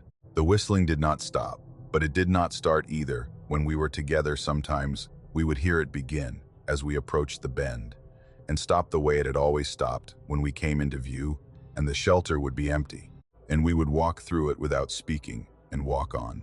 The plates stopped after that Thursday. There were never any more plates that summer. I left at the end of August. I went back to school. I graduated. I never worked another summer at Rocky Knob. Ed Vaughn retired in 2018. The visitor center is still open. The picnic loop is still there. I drove past the Rocky Knob entrance 2 summers ago on a trip up the parkway with my husband, and I did not stop, and I will not stop, and I have not whistled in 14 years, not in the shower, not absent-mindedly while I am cooking, not anywhere. My husband has noticed. He has asked me about it. I have told him I just never picked up the habit. I do not know whose name was written on the birch bark inside the fold. I have not asked Ed. I never will. My father drove the Blue Ridge Parkway every September of his adult life for 40 years to look at the leaves, and the fall I was 13 was the first time he took me with him. He had grown up in Asheville, and his father before him had grown up there, and the parkway in autumn was the kind of family ritual that had passed down to him without anybody ever sitting him down to explain why it mattered. He would take a Saturday off in the 3rd week of September, when the maples on the higher elevations were just starting to turn, but the whole length of the road was not yet crowded, and he would pack a small cooler with sandwiches my mother had made, and he would drive, alone, the section of Parkway, from Asheville, up through Linville Falls and on to wherever he felt like turning around. He had been doing it since he was 16 years old, with his own father at first, and then alone after my grandfather died in the spring of 1971, when my father was 24.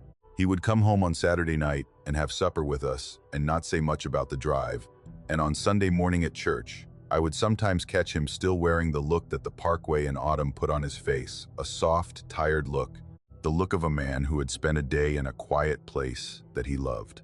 The fall I was 13, in 1989, he asked me at the breakfast table on a Wednesday whether I would like to come with him on Saturday. I said yes. My mother packed extra sandwiches. We left the house at 6 in the morning. He drove. The cooler was in the back seat. There was a folded wool blanket on the back seat with the cooler in case we wanted to sit on the grass at one of the overlooks. He had a thermos of black coffee in the cup holder. The radio was off. He liked to drive the Parkway with the windows cracked and the radio off because, he said, the road had its own sound, and the sound was part of the reason you went. I want to tell you about the day before the part you came here for, because the day before mattered.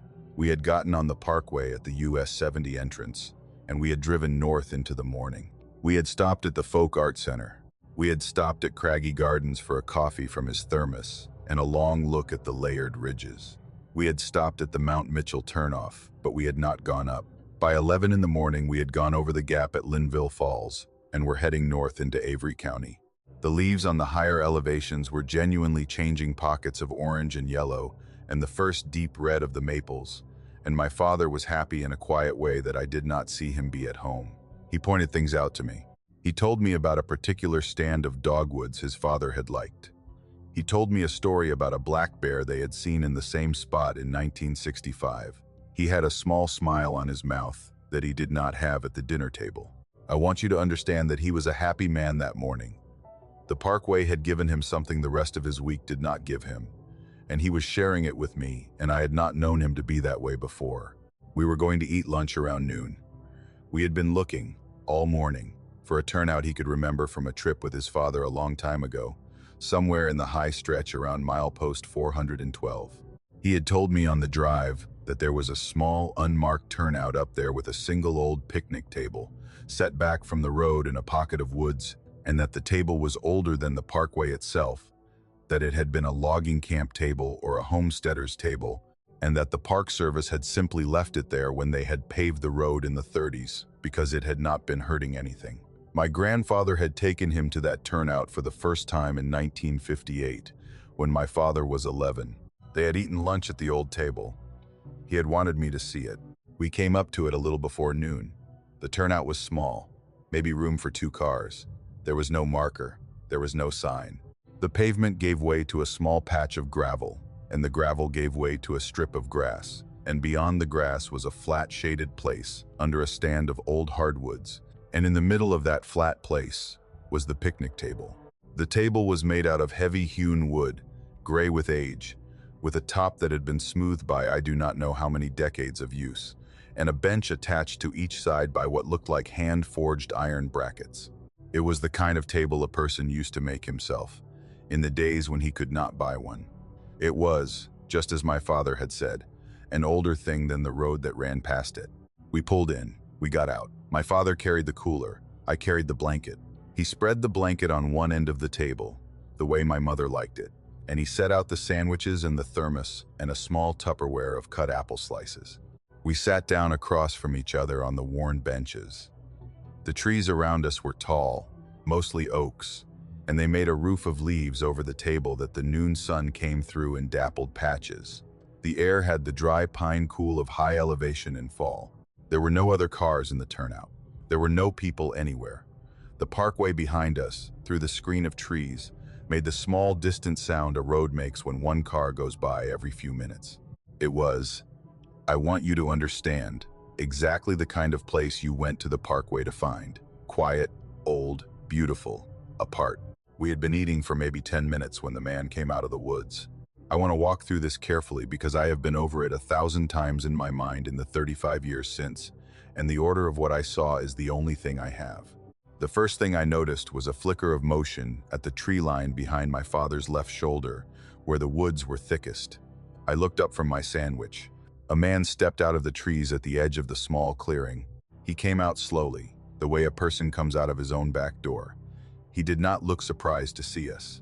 He did not look at us with any particular expression at all. He stopped about 30 feet from the picnic table. He stood there. He watched us eat. He was a thin man, taller than my father, who was 6 feet and very thin, with shoulders that were too narrow for his height. His hair was dark, parted on one side, the way men used to part their hair in old photographs. The clothes he had on did not fit him right. He was wearing a dark brown wool coat that was a size too small in the shoulders and a size too long in the sleeves. The way a coat fits when somebody who is not its owner has put it on. The coat had wide lapels and a single row of large buttons down the front. The cut of it was not modern. It was not a coat you could have bought new in 1989. Beneath the coat, I could see the dark trousers of an old suit and a pair of leather shoes that were caked halfway up in dried red mud. He did not speak. He did not raise a hand. He did not call out. He simply stood at the edge of the clearing and looked at us. His face was not threatening, and I want to be careful about that, because I have spent a long time wondering whether he had been threatening, and I have decided that the word does not fit. His face was attentive. He was looking at us the way you look at a thing you have been waiting for. There was a small, still expression on his mouth that was not a smile and was not a frown. My father had his back partly to the man. He had been buttering a piece of cornbread my mother had wrapped in waxed paper. He felt me go still, the way a parent feels their child go still across the table. He looked up at me. He saw my face. I think I had stopped breathing. He did not turn around. He did not look over his shoulder. He set the piece of cornbread down on his paper plate. He looked at me for one more second, very steady, and then he said, in the smallest voice he had, "Sweetheart, get in the car." I want you to understand what was in his voice when he said it. There was no panic. There was no question. There was the voice of a man who had recognized something and who was not going to explain it to me until later. I stood up. I left the sandwich on my plate. I left the apple slices. I walked, fast but not running, around the picnic table to the gravel, and I did not look at the man, and I crossed the gravel to the car, and I opened the passenger door, and I got in. I shut the door. My father had stood up at the table. He had picked up nothing. He left the cooler on the table. He left the blanket. He left the thermos. He left the sandwiches. He walked, the way I had walked, fast but not running, around the table and across the gravel to the driver's side. He got in. He shut the door. He started the engine. He put the car in reverse. He backed out of the turnout onto the parkway. He put the car in drive. He pulled away. He did not look in the rearview mirror. I want to repeat that because it has stayed with me. My father did not look in the rearview mirror once. He did not turn his head to look back at the table. He kept his eyes on the road in front of him. He drove. His knuckles on the steering wheel were white. His mouth was set the way his mouth was set when he had a difficult thing to do and was doing it. I looked back. I should not have. I was 13 and I could not help it. I twisted in my seat and I looked through the rear windshield as we pulled away. The man was still standing at the edge of the clearing. He had not moved. He had not approached the picnic table. He had not taken the cooler. He had not taken the blanket. He was watching the car drive away. The brown wool coat was the part I could see most clearly, even at a distance. The wide lapels, the single row of buttons, the cuffs that hung past his hands. We drove. My father did not speak for the first 10 minutes. We came down off the section of Parkway where milepost 412 sits, and we got onto a state road, and we kept going. We went south. We did not stop at any of the overlooks we had stopped at on the way up. We did not stop at any of the visitor centers. My father drove for almost 2 hours without stopping. We crossed into a different county. We crossed into another one. Somewhere in Yancey County, on a small 2-lane road that wound through a valley, my father pulled the car into the gravel lot of a closed roadside diner, and he turned the engine off, and he sat there with his hands on the wheel for a long minute. And then he turned to me and he said, "I am sorry, sweetheart. I should not have brought you. I will explain when you are older." That is what he said. I asked him what the man had been. He did not answer. I asked him whether the man had been a hiker. He did not answer. I asked him whether he had known the man. He looked at me. He almost said something. He did not. He started the car again. He drove the rest of the way home. He did not take the parkway in September again. He stopped his Saturday leaf trip the next year. My mother asked him about it once, at the kitchen table, and he said only that he had gotten too old for it. He drove other roads. He looked at the leaves from other directions. The wool blanket and the cooler and the sandwiches and the thermos remained where we had left them, as far as I know. He never went back to retrieve them. He never spoke about what we had seen. He died in 2014. He was 87. The fall before he died, when he was clearly going, I sat with him on a Sunday afternoon at the hospice, and I had been waiting 25 years to ask him, and I asked him, I said, "Daddy, what did you see at that picnic table when I was 13? He looked at me a long time. His eyes were watery and clear and tired the way old eyes get when a man is letting himself go. He said very quietly, "It was your grandfather's coat." I asked him what he meant. He said, "The brown wool coat the man was wearing, the one with the wide lapels and the single row of buttons. That was your grandfather's. Your grandmother bought it for him in 1956. He wore it every winter until he died. We buried him in it in the spring of 1971. It was the coat that was in the casket. It is still on him in the ground in Asheville. The man at the picnic table was wearing it." He closed his eyes. He said, "I did not turn around in the car because I knew if I looked, I would see a face I knew, and I did not want to see it." He opened his eyes. He looked at me. He said, "I am sorry, sweetheart. That is all I can tell you." He died 8 days later. We buried him next to my grandfather in the cemetery in Asheville. My grandfather is still in the brown wool coat in his grave, as far as I know. I have driven the parkway many times in the years since, in many seasons, but I have not driven it in September since I was 13, and I have never been back to milepost 412, and I will not go.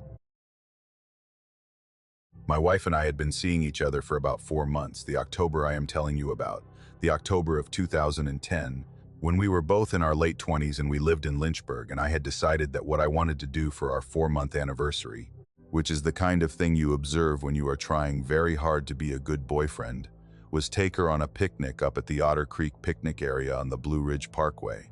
Otter Creek sits at a lower elevation than most of the parkway picnic spots, about 1,300 feet down at the bottom of the long descent from the peaks of Otter, where the road runs along the James River for a stretch. The picnic area sits in a wide flat meadow, with a creek running along one edge and a thick wall of woods along the other, and a row of picnic tables scattered through the grass under tall sycamores. There is a small parking lot off the loop road, and a single restroom building, and an open field of mowed grass that runs maybe 250 yards from the parking lot to the far tree line.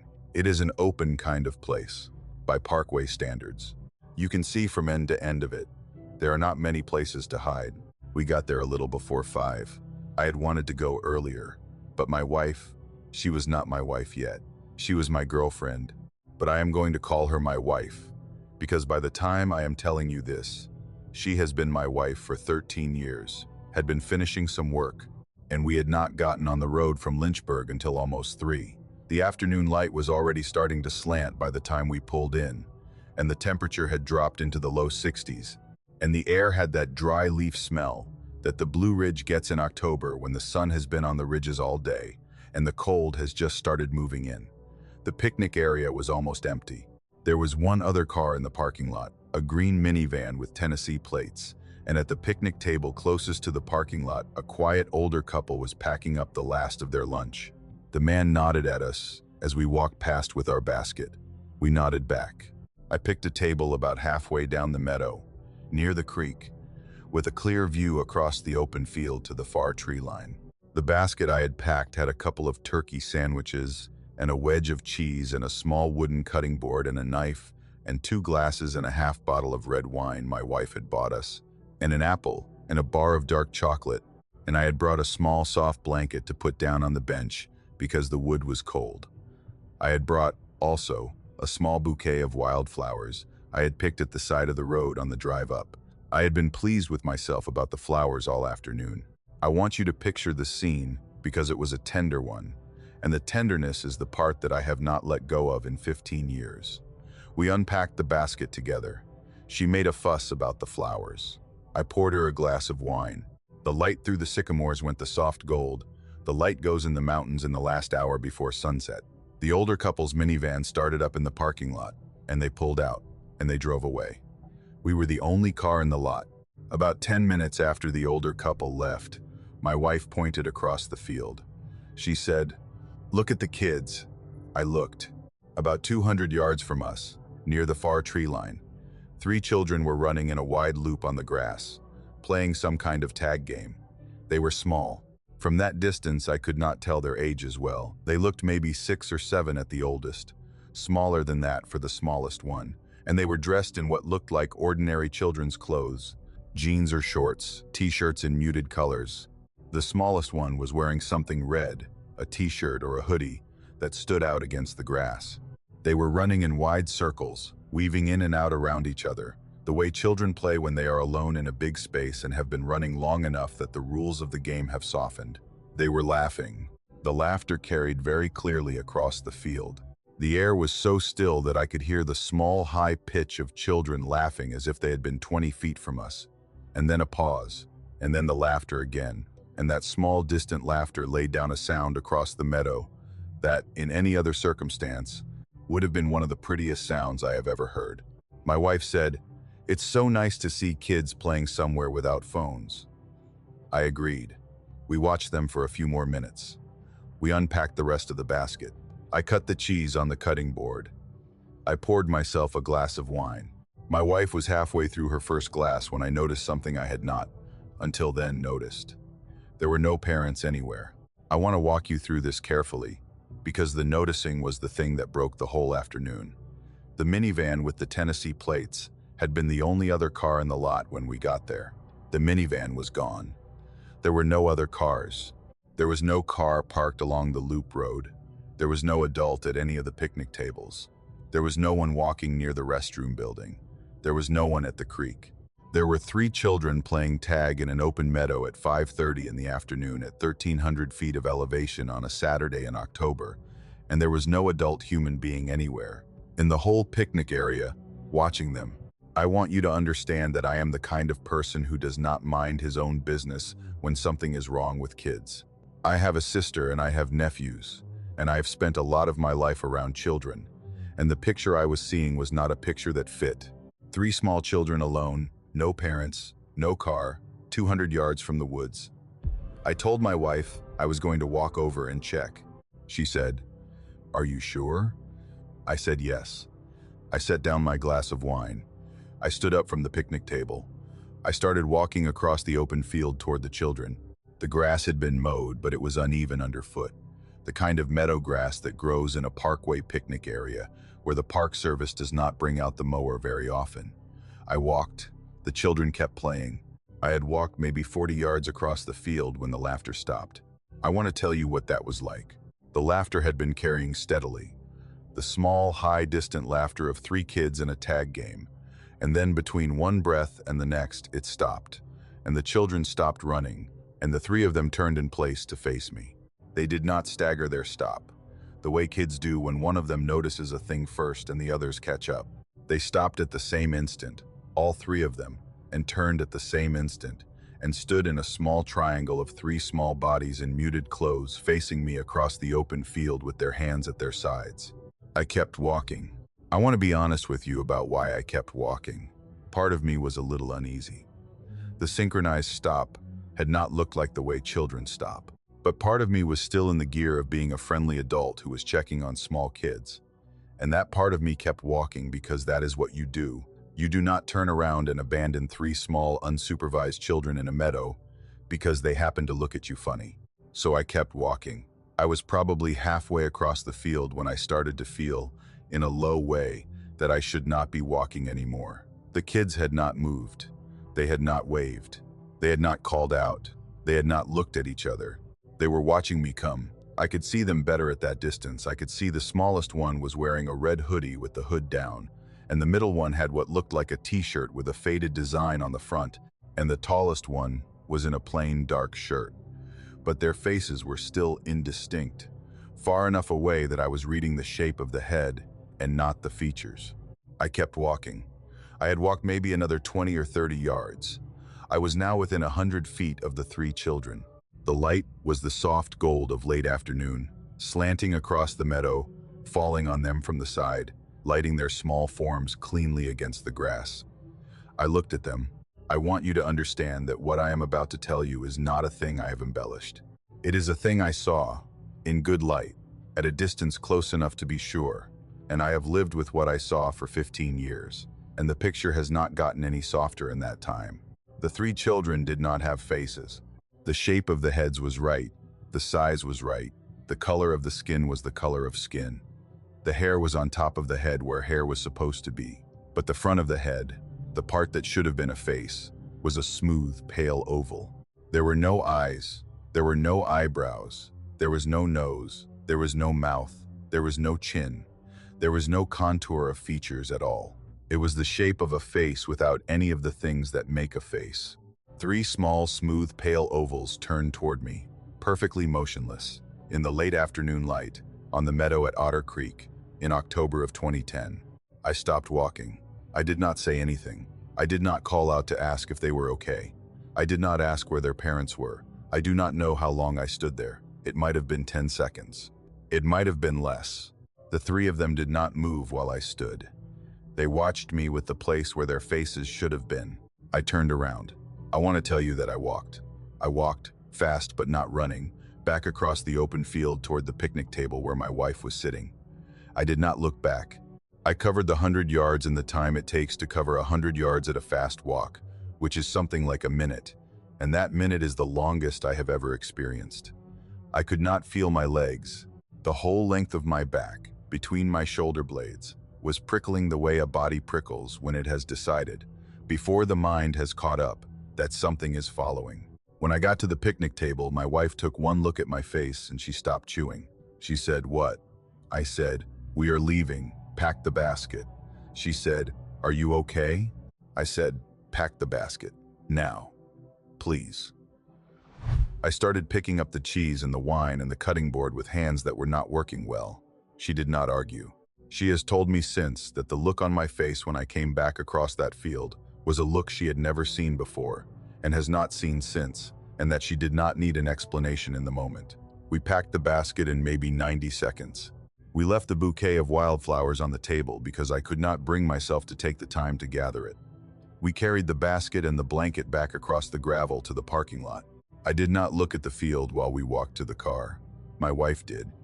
I asked her in the car, after we had pulled out of the lot and were a half-mile down the loop road, whether they had still been there. She said yes.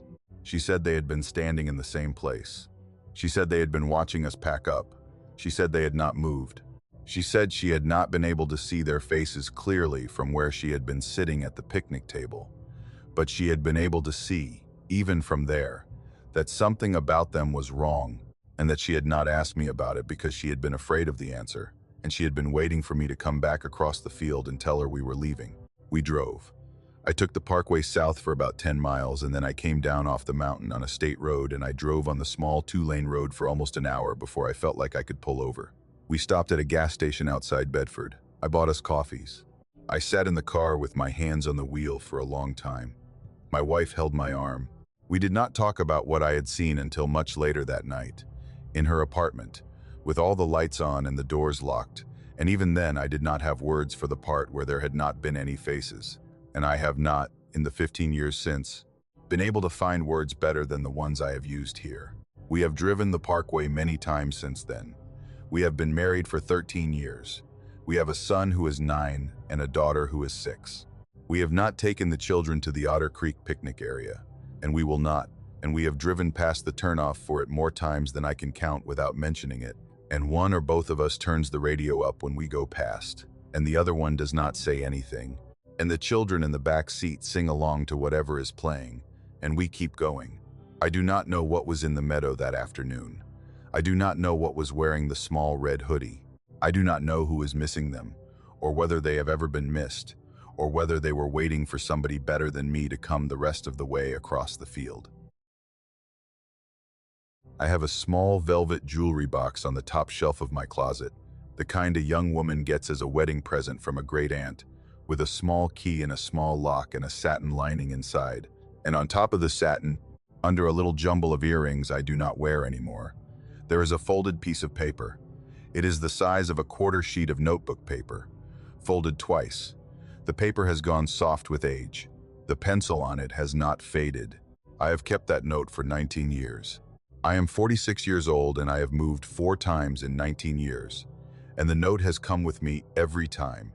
And I am writing about it now because my husband died this past winter. And the note is the kind of thing that you decide when you are alone in the house in the evenings, that you should not let go out of the world without somebody else knowing. I want to start at the beginning. I was 27 years old when I got married. I am from a small town in the Piedmont of North Carolina, and my husband was from a slightly larger town, and we had decided that the honeymoon we wanted to take with the small amount of money we had saved was not a beach trip the way most of our friends had done, but a long drive up the Blue Ridge Parkway in late September, ending in the Shenandoah Valley. We had a week. We had budgeted 3 nights in Asheville, at a bed and breakfast we had liked the photos of, 2 nights at a cabin in Boone, and 2 nights at a small inn near Skyline Drive on the way home. We had a small Honda hatchback and a cooler, and a paper road atlas, and a list of overlooks and trailheads my husband had highlighted in yellow pen. The trouble with the trip started on the second night. We had eaten a pizza in downtown Asheville, and my husband had complained on the walk back to the bed and breakfast that he thought the cheese had been off. And by midnight, he was in the bathroom for the 3rd time, and the next morning he was running a fever of 101 and could not stand up without holding onto the wall. The owner of the bed and breakfast was very kind. She brought him ginger ale. She told us that her husband had had the same thing in May and that it would last a day. She told us not to feel rushed. We had paid for the room through the next morning anyway. By Wednesday afternoon, my husband had decided he was not going to die, but he was not going to be useful either. He had told me, propped up in bed in his t-shirt and the kind of sweatpants a sick man wears, that I should take the car and go drive the section of Parkway we had been planning to drive that day, that we had paid for the gas already, that I needed the air after sitting in the room for 2 days, and that he would be fine and would maybe sleep until I got back. I had hesitated. He had insisted. I had packed a sandwich and a thermos of coffee and a single apple and the paper road atlas, and I had kissed him on the forehead, and I had taken the keys. The plan had been a simple one. I would drive north out of Asheville, up through the Craggy Gardens area to the Mount Mitchell turnoff, eat my lunch at one of the picnic spots up there, and turn around at the Linville Falls Visitor Center and drive back. About 140 miles round trip, 6 hours with stops. I would be back at the bed and breakfast by 6. The day was clear. The temperature in town was 68 degrees. The leaves on the higher elevations were just starting to turn. It was, I want you to understand, the kind of late September Wednesday on the Parkway that people drive a long way to see. I left Asheville a little before 10. I got on the Parkway at the US 70 entrance. I drove. I want to tell you that the first hour of that drive was good. I had the windows cracked. I had the radio on a Floyd County station that was playing old country. The leaves on the maples in the higher pockets were turning the soft, early October orange that comes before the bright red of mid-October. The road had hardly any other cars on it. I was, for the first time in a couple of stressful days, by myself in a place I had wanted to be. My husband was not dying. The cooler was in the back seat. The trip was salvageable. I stopped at the Craggy Pinnacle turnout a little after 12 for lunch. There is a small picnic area below the visitor center, off a short paved walk, with a handful of stone and timber tables set into the slope, and the views from those tables on a clear day are some of the best on the Parkway. The lot at the visitor center had maybe 4 other cars in it when I pulled in. I did not see any of the people who belonged to those cars. I assumed they had walked up to the pinnacle on the trail. I parked, I got out, I locked the car. I walked down the path to the picnic area with my sandwich and my thermos. I ate my lunch at one of the small stone tables.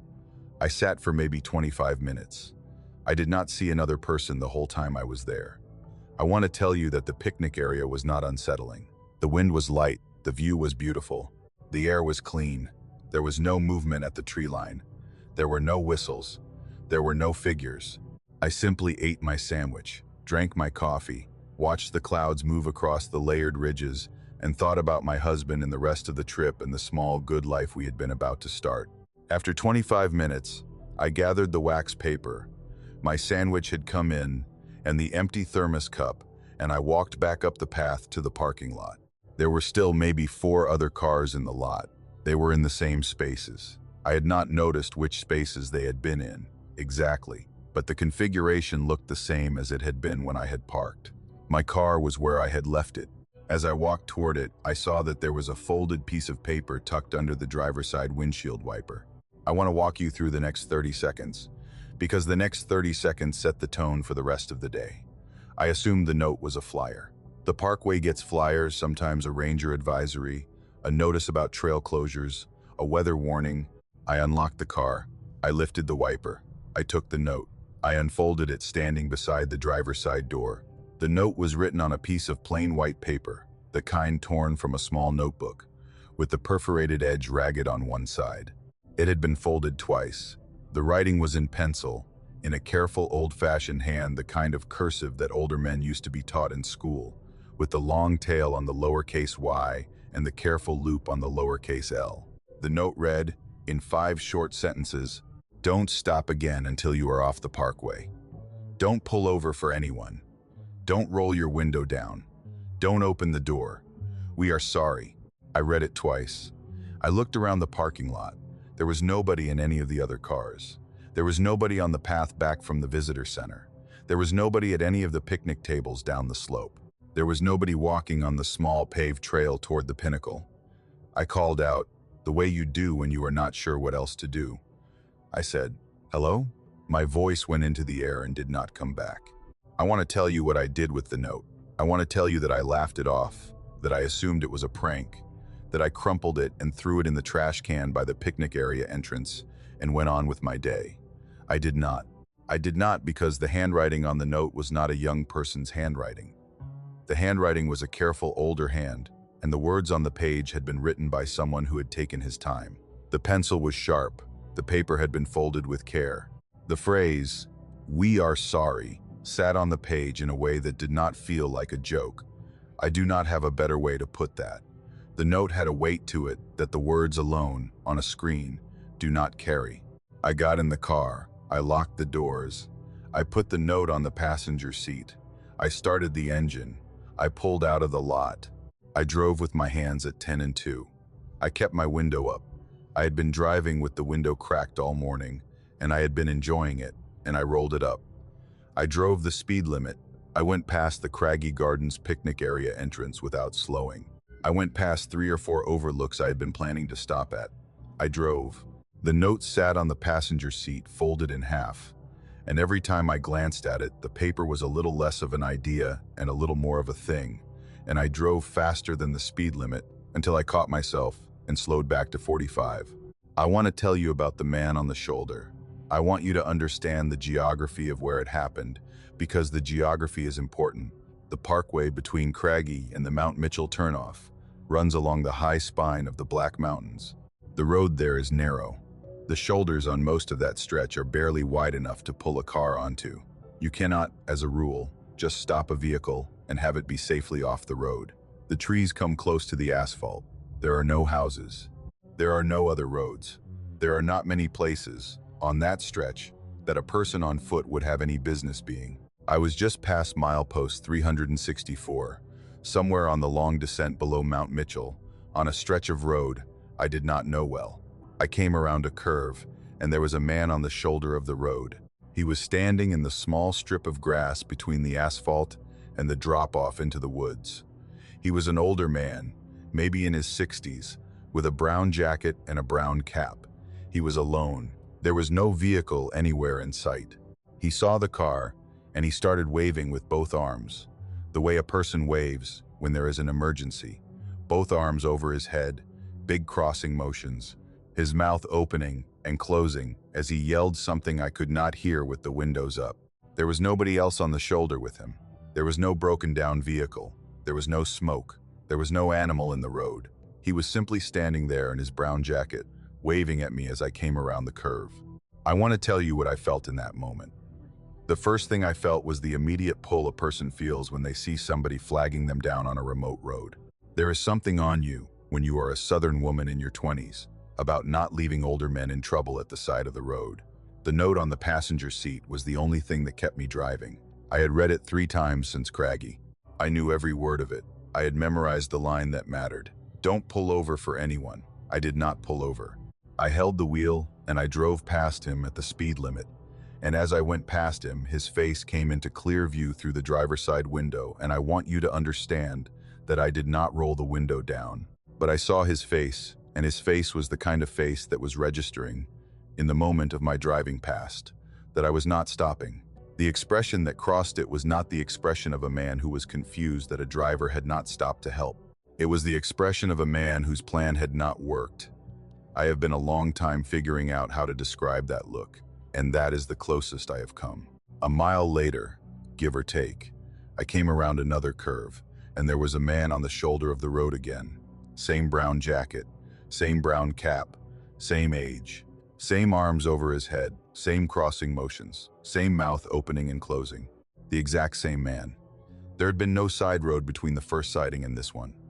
There had been no driveway. There had been no gravel pullout. There had been no way for that man to have gotten ahead of me on foot. And there had been no second vehicle on the road that I had passed.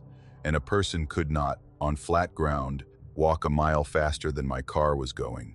It was the same man. He was waving at me the same way. I drove past him without stopping. He did not turn his head as I went past. I did not look in the rearview mirror. I drove the rest of the way back to Asheville in 2.5 hours without stopping. I did not stop at the Linville Falls Visitor Center, and I did not turn around the way I had planned to, and I did not even slow at the overlooks I had marked in yellow pen on the atlas. I drove. I came down off the parkway at the US 70 exit a little after 4 in the afternoon, and I pulled into a gas station, and I sat in the parking lot of the gas station with the engine off, and my hands on the wheel for what was probably 10 minutes, and only when there were 3 other cars at the pumps, and a clerk visible inside the door of the convenience store, and a woman pushing a stroller across the lot, did I let myself fold up over the steering wheel and shake. I drove back to the bed and breakfast. My husband was awake. He had eaten a piece of toast. He had been worried about me. I told him I had had a beautiful drive and that I was tired and that I wanted to take a hot shower. I did not tell him about the note.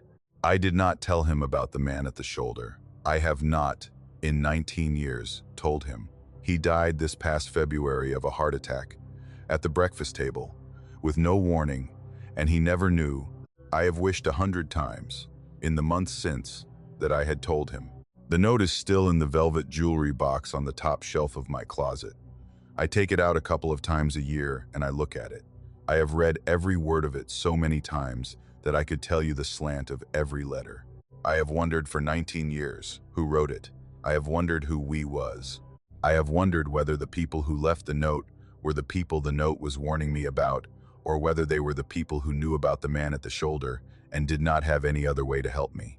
I have wondered, mostly, what would have happened if I had stopped.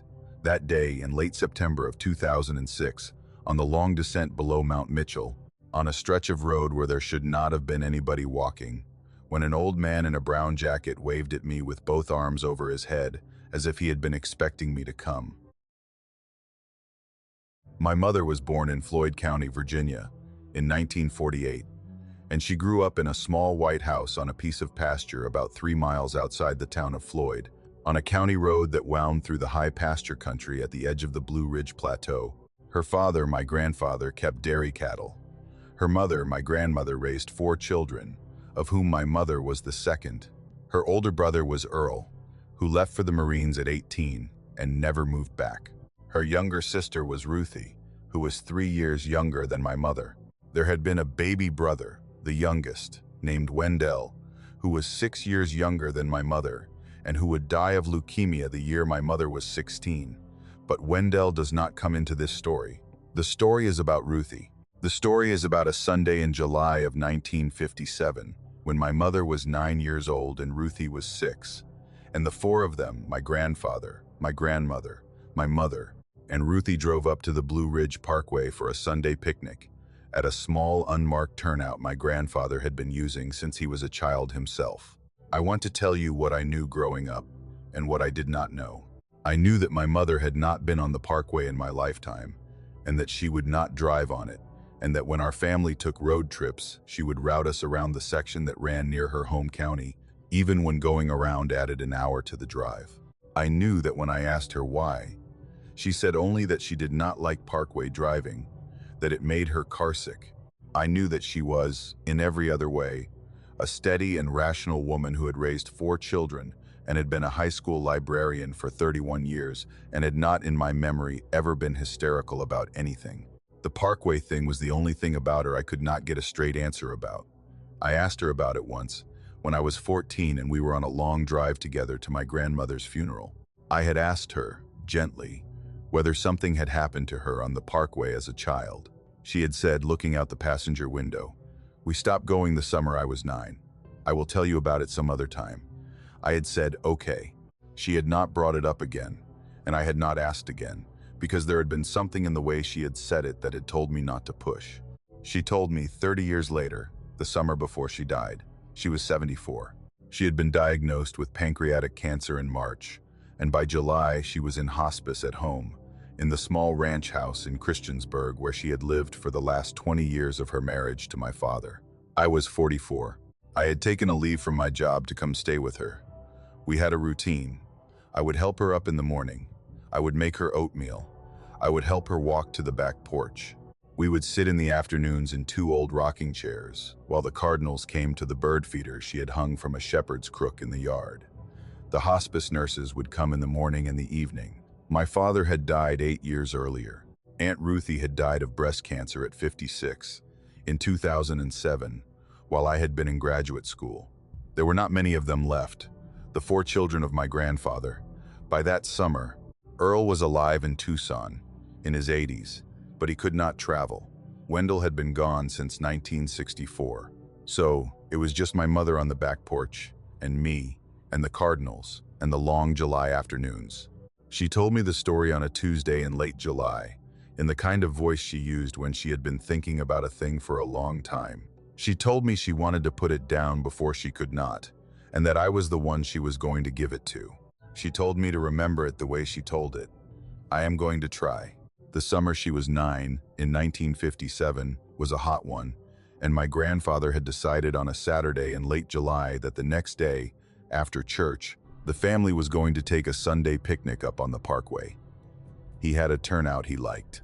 It was a small, unmarked pull-off, about 20 miles north of Mabry Mill, on the section of parkway that runs through the high pasture country at the western edge of Floyd County. My grandfather had been going there since he was a boy. His father had taken him.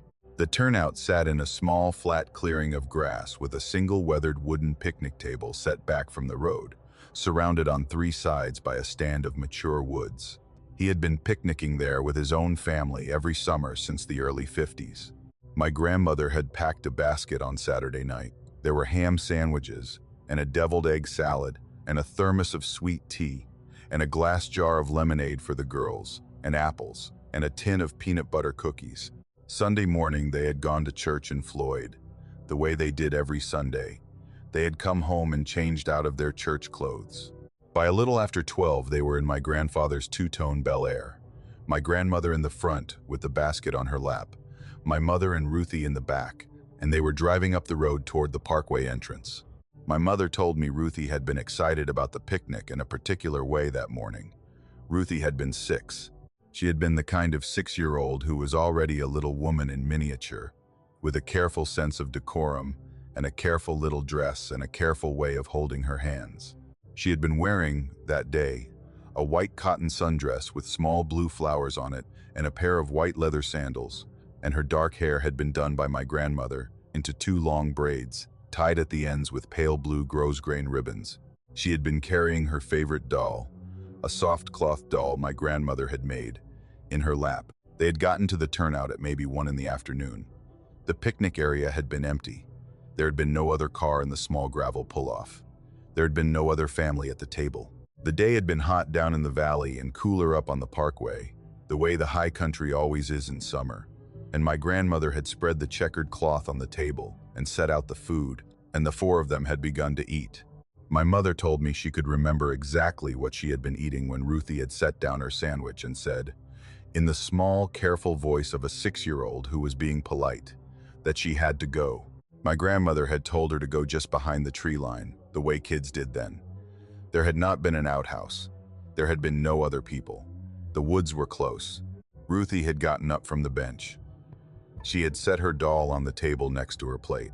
She had walked across the small grass clearing to the edge of the woods, in her white sundress with the blue flowers, in her white sandals, with her dark hair in 2 braids tied with pale blue ribbon, and she had stepped through the line of the trees and disappeared into the woods. My mother told me she had counted, the way an older sister counts when her little sister has gone to use the bathroom in a strange place. She had counted slowly to 100. She had been on the bench across from her parents. Her parents had been talking quietly about something. The woods had been still. After about 3 minutes, Ruthie had come back. She had stepped out of the woods at the same place she had stepped in. She had walked across the grass to the picnic table. She had picked up her doll. She had sat down on the bench. She had picked up her sandwich. She had taken a bite. My mother told me she had thought, in the moment, that there was something a little odd about how Ruthie had come back, and she had not been able to put her finger on what. The sundress had been the same sundress. The sandals had been the same sandals. The braids had been the same braids. The doll had been picked up and held the same way Ruthie always held the doll, by the middle with the head against her shoulder. Ruthie had finished her sandwich. She had drunk a small cup of lemonade. She had laughed at something my grandfather said. The picnic had gone on. After lunch they had packed up. My grandmother had folded the checkered cloth. My grandfather had carried the basket back to the car. My mother had carried the empty thermos. Ruthie had carried her doll. They had gotten in the Bel Air the way they had gotten out of it, my grandmother in the front, my mother and Ruthie in the back, the basket on the floorboards between the front seats. My grandfather had started the engine. He had begun to back the car out of the small gravel pull-off onto the parkway.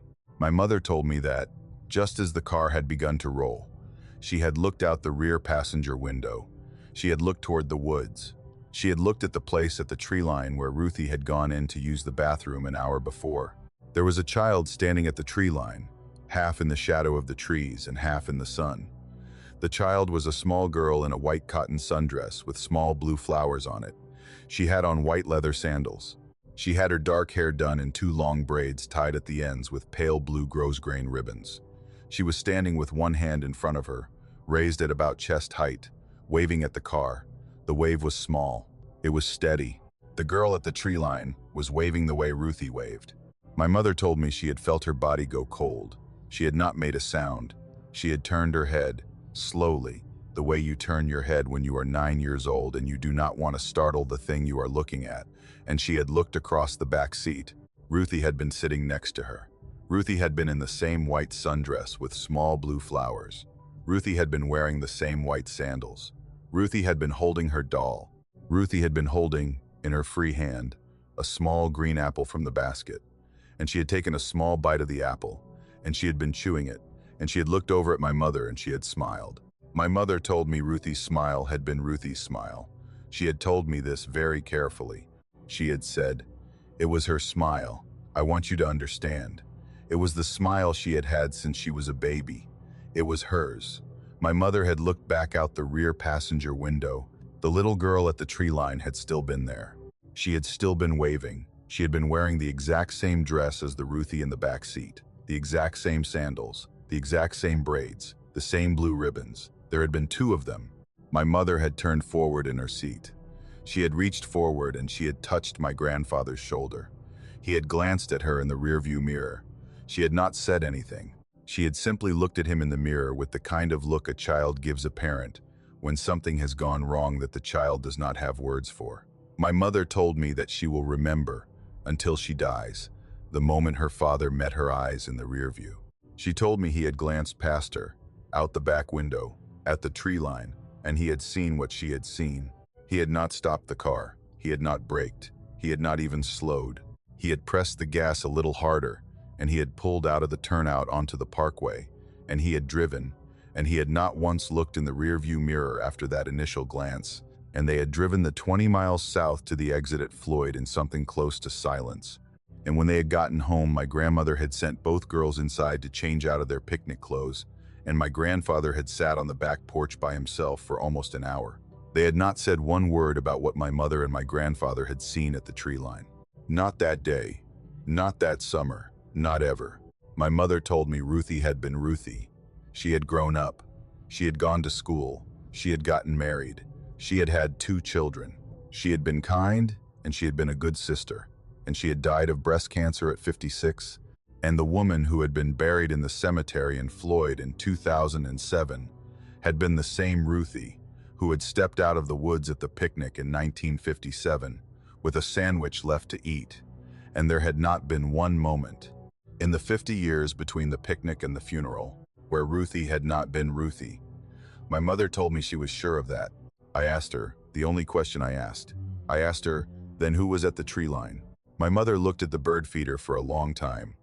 The cardinals had come and gone. The afternoon had gone gold at the edges. She said, I don't know. I have spent 61 years not knowing. I think she was waving goodbye, and I think Ruthie answered the wave by sitting in the back seat of the car and being our Ruthie for the rest of her life. I think we never told anybody because the thing that came back was the right one. And I think there are places in those mountains where what is right and what is in the woods sit very close to each other. And I think your grandfather drove away as fast as he did because he had figured that out before I had, and he did not want to give the woods a second chance. My mother died in September. I drove her ashes back to Floyd to be buried next to my father. I came down off Interstate 81 onto the road that runs west toward the Parkway entrance, and I stopped at a stoplight in town, and the sign for the Parkway was visible from the intersection, and I sat at the green for a long second before the man behind me honked, and I made the right turn that took me away from it, and I drove the rest of the way to the cemetery on the small road through the pasture country. I have not been on the Blue Ridge Parkway since my mother died. I do not know whether I ever will be again. The winter I was 28. I was 8 months a widow, and I was living alone in the small brick ranch my late husband Jared and I had bought together 2 years earlier on a quiet road outside Marion, Virginia. The house sat on 3/4 of an acre at the back of a cul-de-sac, with woods behind it and a long view of pasture and ridge across the road in front of it. And we had loved it the way you love your first house, not because it was special, but because it was ours. Jared had died in late February of that year, of a kind of cancer that had not given us much warning, and I had spent the spring and the summer doing the things widows do, which is to say, I had answered the casseroles and written the thank you notes, and gone back to my job at the high school in August and pretended, for the people who needed me to pretend, that I was getting through it. By December, I was not getting through it. I was simply waiting for the days to end. I had stopped cooking. I had stopped keeping the house the way Jared had liked the house kept. I had not turned on the small artificial Christmas tree in the corner of the living room, although I had set it up because his mother had asked me to. I had been sleeping on the couch, most nights, because I could not bring myself to lie in the bed alone. The television had become the company I lived with. We had a 42-inch flat screen Jared had bought the previous Black Friday, a Vizio, nothing fancy, mounted on the wall above the small fireplace in the living room. I left it on when I was home.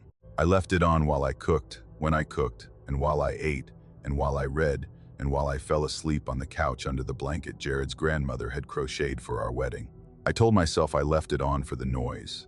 The truth was that I left it on because the silence in that house, after 8 months of widowhood, had a weight to it I could not stand for very long.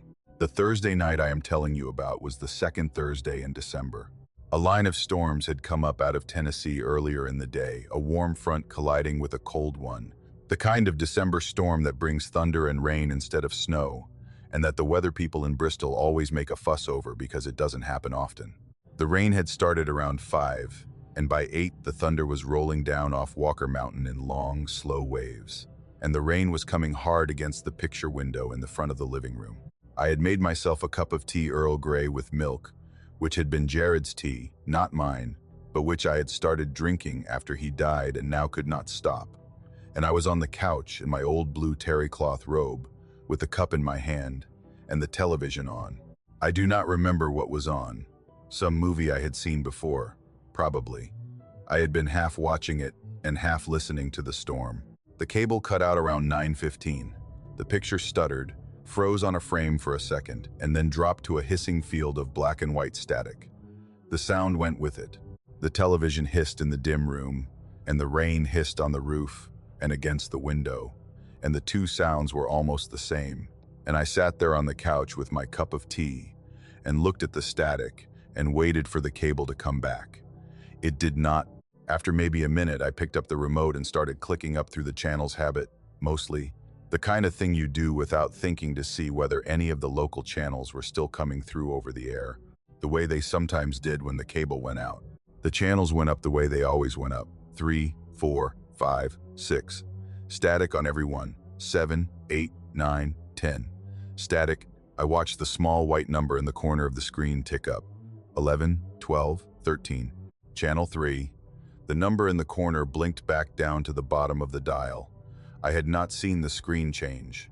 I had been watching the corner. It was not channel 3. Channel 3 on the dial in our house was static, and had always been static, and was static in that moment too, but the picture on the screen was not static. The picture on the screen was the inside of my own living room. I want to walk through what I saw in detail because the detail is the only thing I have. The shot on the screen was framed from the upper corner of the room, the corner above the front window, looking down across the living room and into the area where the couch and the television were. The angle was a high angle, maybe 7 or 8 feet up, looking down at a slight diagonal. The image was sharp. It was not the soft, gauzy quality of an old security camera or the colorless grain of a black and white feed. It was high-definition color, the way a movie looks. I could see the green of the small artificial Christmas tree in the corner. I could see the brown of the couch. I could see, on the couch, a woman in a blue terry cloth robe, sitting where I was sitting, holding a white mug of tea in her hands. I could see the back of her head. The hair was my hair. The robe was my robe. The mug was my mug. She was watching the television. The television in the picture on the screen was the same television that was, in real life, 6 feet from me on the wall above the fireplace. The television in the picture, however, was not showing what I was seeing. I was seeing the picture of the living room.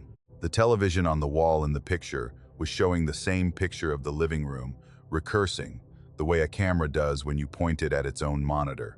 I could see, faintly, the small white number 3 in the corner of the picture within the picture.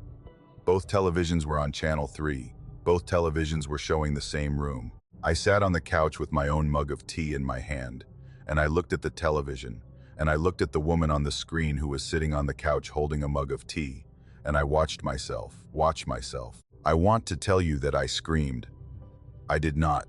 I have spent a long time wondering, since what I should have done in that moment. And the truth is, I did the thing the body does when it does not understand what it is seeing. I held perfectly still, the way an animal holds still in a yard when something it does not recognize has come into the yard, and I tried to make sense of the picture in front of me. I thought, the way you think things in a moment like that, very fast and not very well. I thought, somebody has put a camera in my house. I thought, somebody has been filming me. I thought of the mailman, of the cable installer who had come out the previous spring, of the cleaners I had hired the month after Jared died because I could not bring myself to vacuum. I thought of all the people who had been in my house in the last year, and I thought of how many places there were in a corner of a ceiling to put a small camera, and I thought of all the things this woman might have been recording besides the moment in front of me. I turned around slowly, on the couch, to look at the corner above the front window. The corner was empty. There was nothing on the wall. There was no small black bubble of a hidden camera. There was no dark spot in the paint. There was no hole drilled in the drywall. There was no wire. There was nothing. I could see the corner clearly. The lamps were on.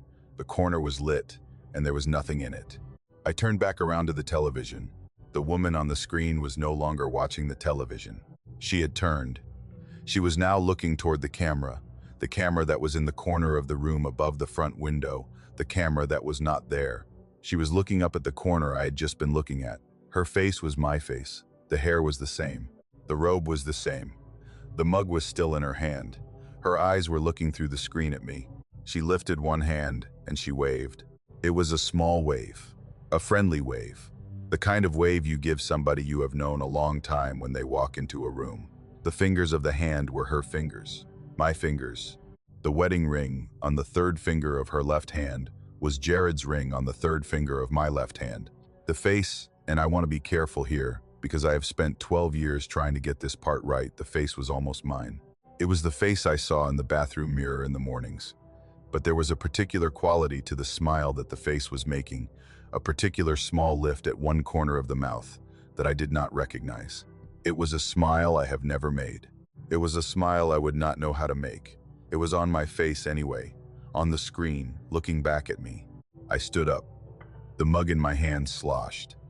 I did not realize I had stood up until I was standing.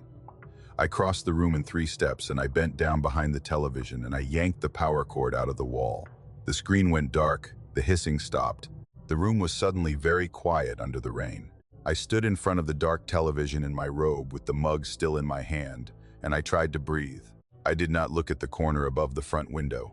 I did not look at any reflective surface in the room, not the picture window, not the glass front of the small curio cabinet that held my grandmother's china, not the mirror over the small console table by the front door.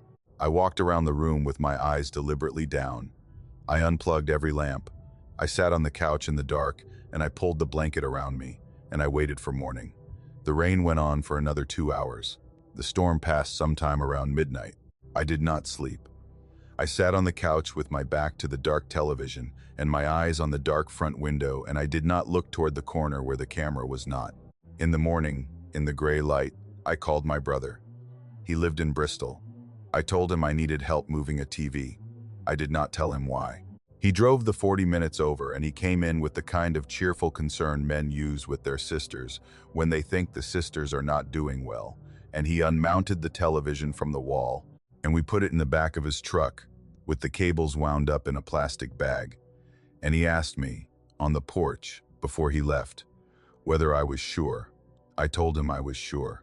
He took the television to a Goodwill in Bristol that afternoon.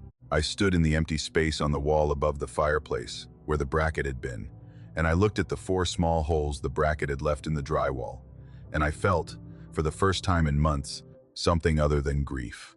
I felt a clean kind of fear, and the clean kind of fear was, I am sorry to say, a relief.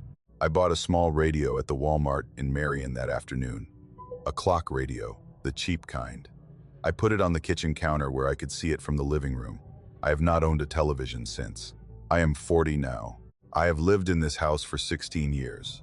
I never remarried. I never had children. The space above the fireplace has been empty for 12 years, and I have never put anything on that wall. Not a picture, not a clock, not a print.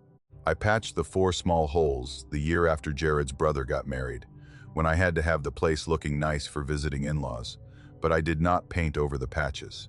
I can still find them with my fingertips when I run my hand along the wall. They are there. The wall is otherwise empty. The thing I have not told you, the thing I do not tell anyone, is that since that night I have learned not to look at certain things. I do not look at the picture window in the living room when it is dark outside. I do not look at the glass of the curio cabinet. I do not look at the mirror over the console table when I walk past it after sundown. I have practiced, over 12 years, the small kinds of avoidance that let a person live in a house without acknowledging certain surfaces. I am very good at it now.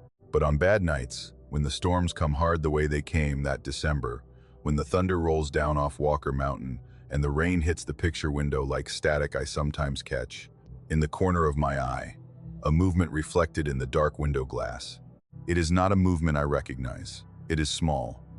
It is to my right, near the place where the couch is, where I always sit. And I have learned, over 12 years, not to turn around to check what is making it. I sit very still on the couch with the radio on in the kitchen, and I do not turn my head, and I do not look at the window, and I do not raise my hand, and I wait for the storm to pass. She is still in there somewhere. I think she has been there for 12 years. I think she is waiting for me to wave back.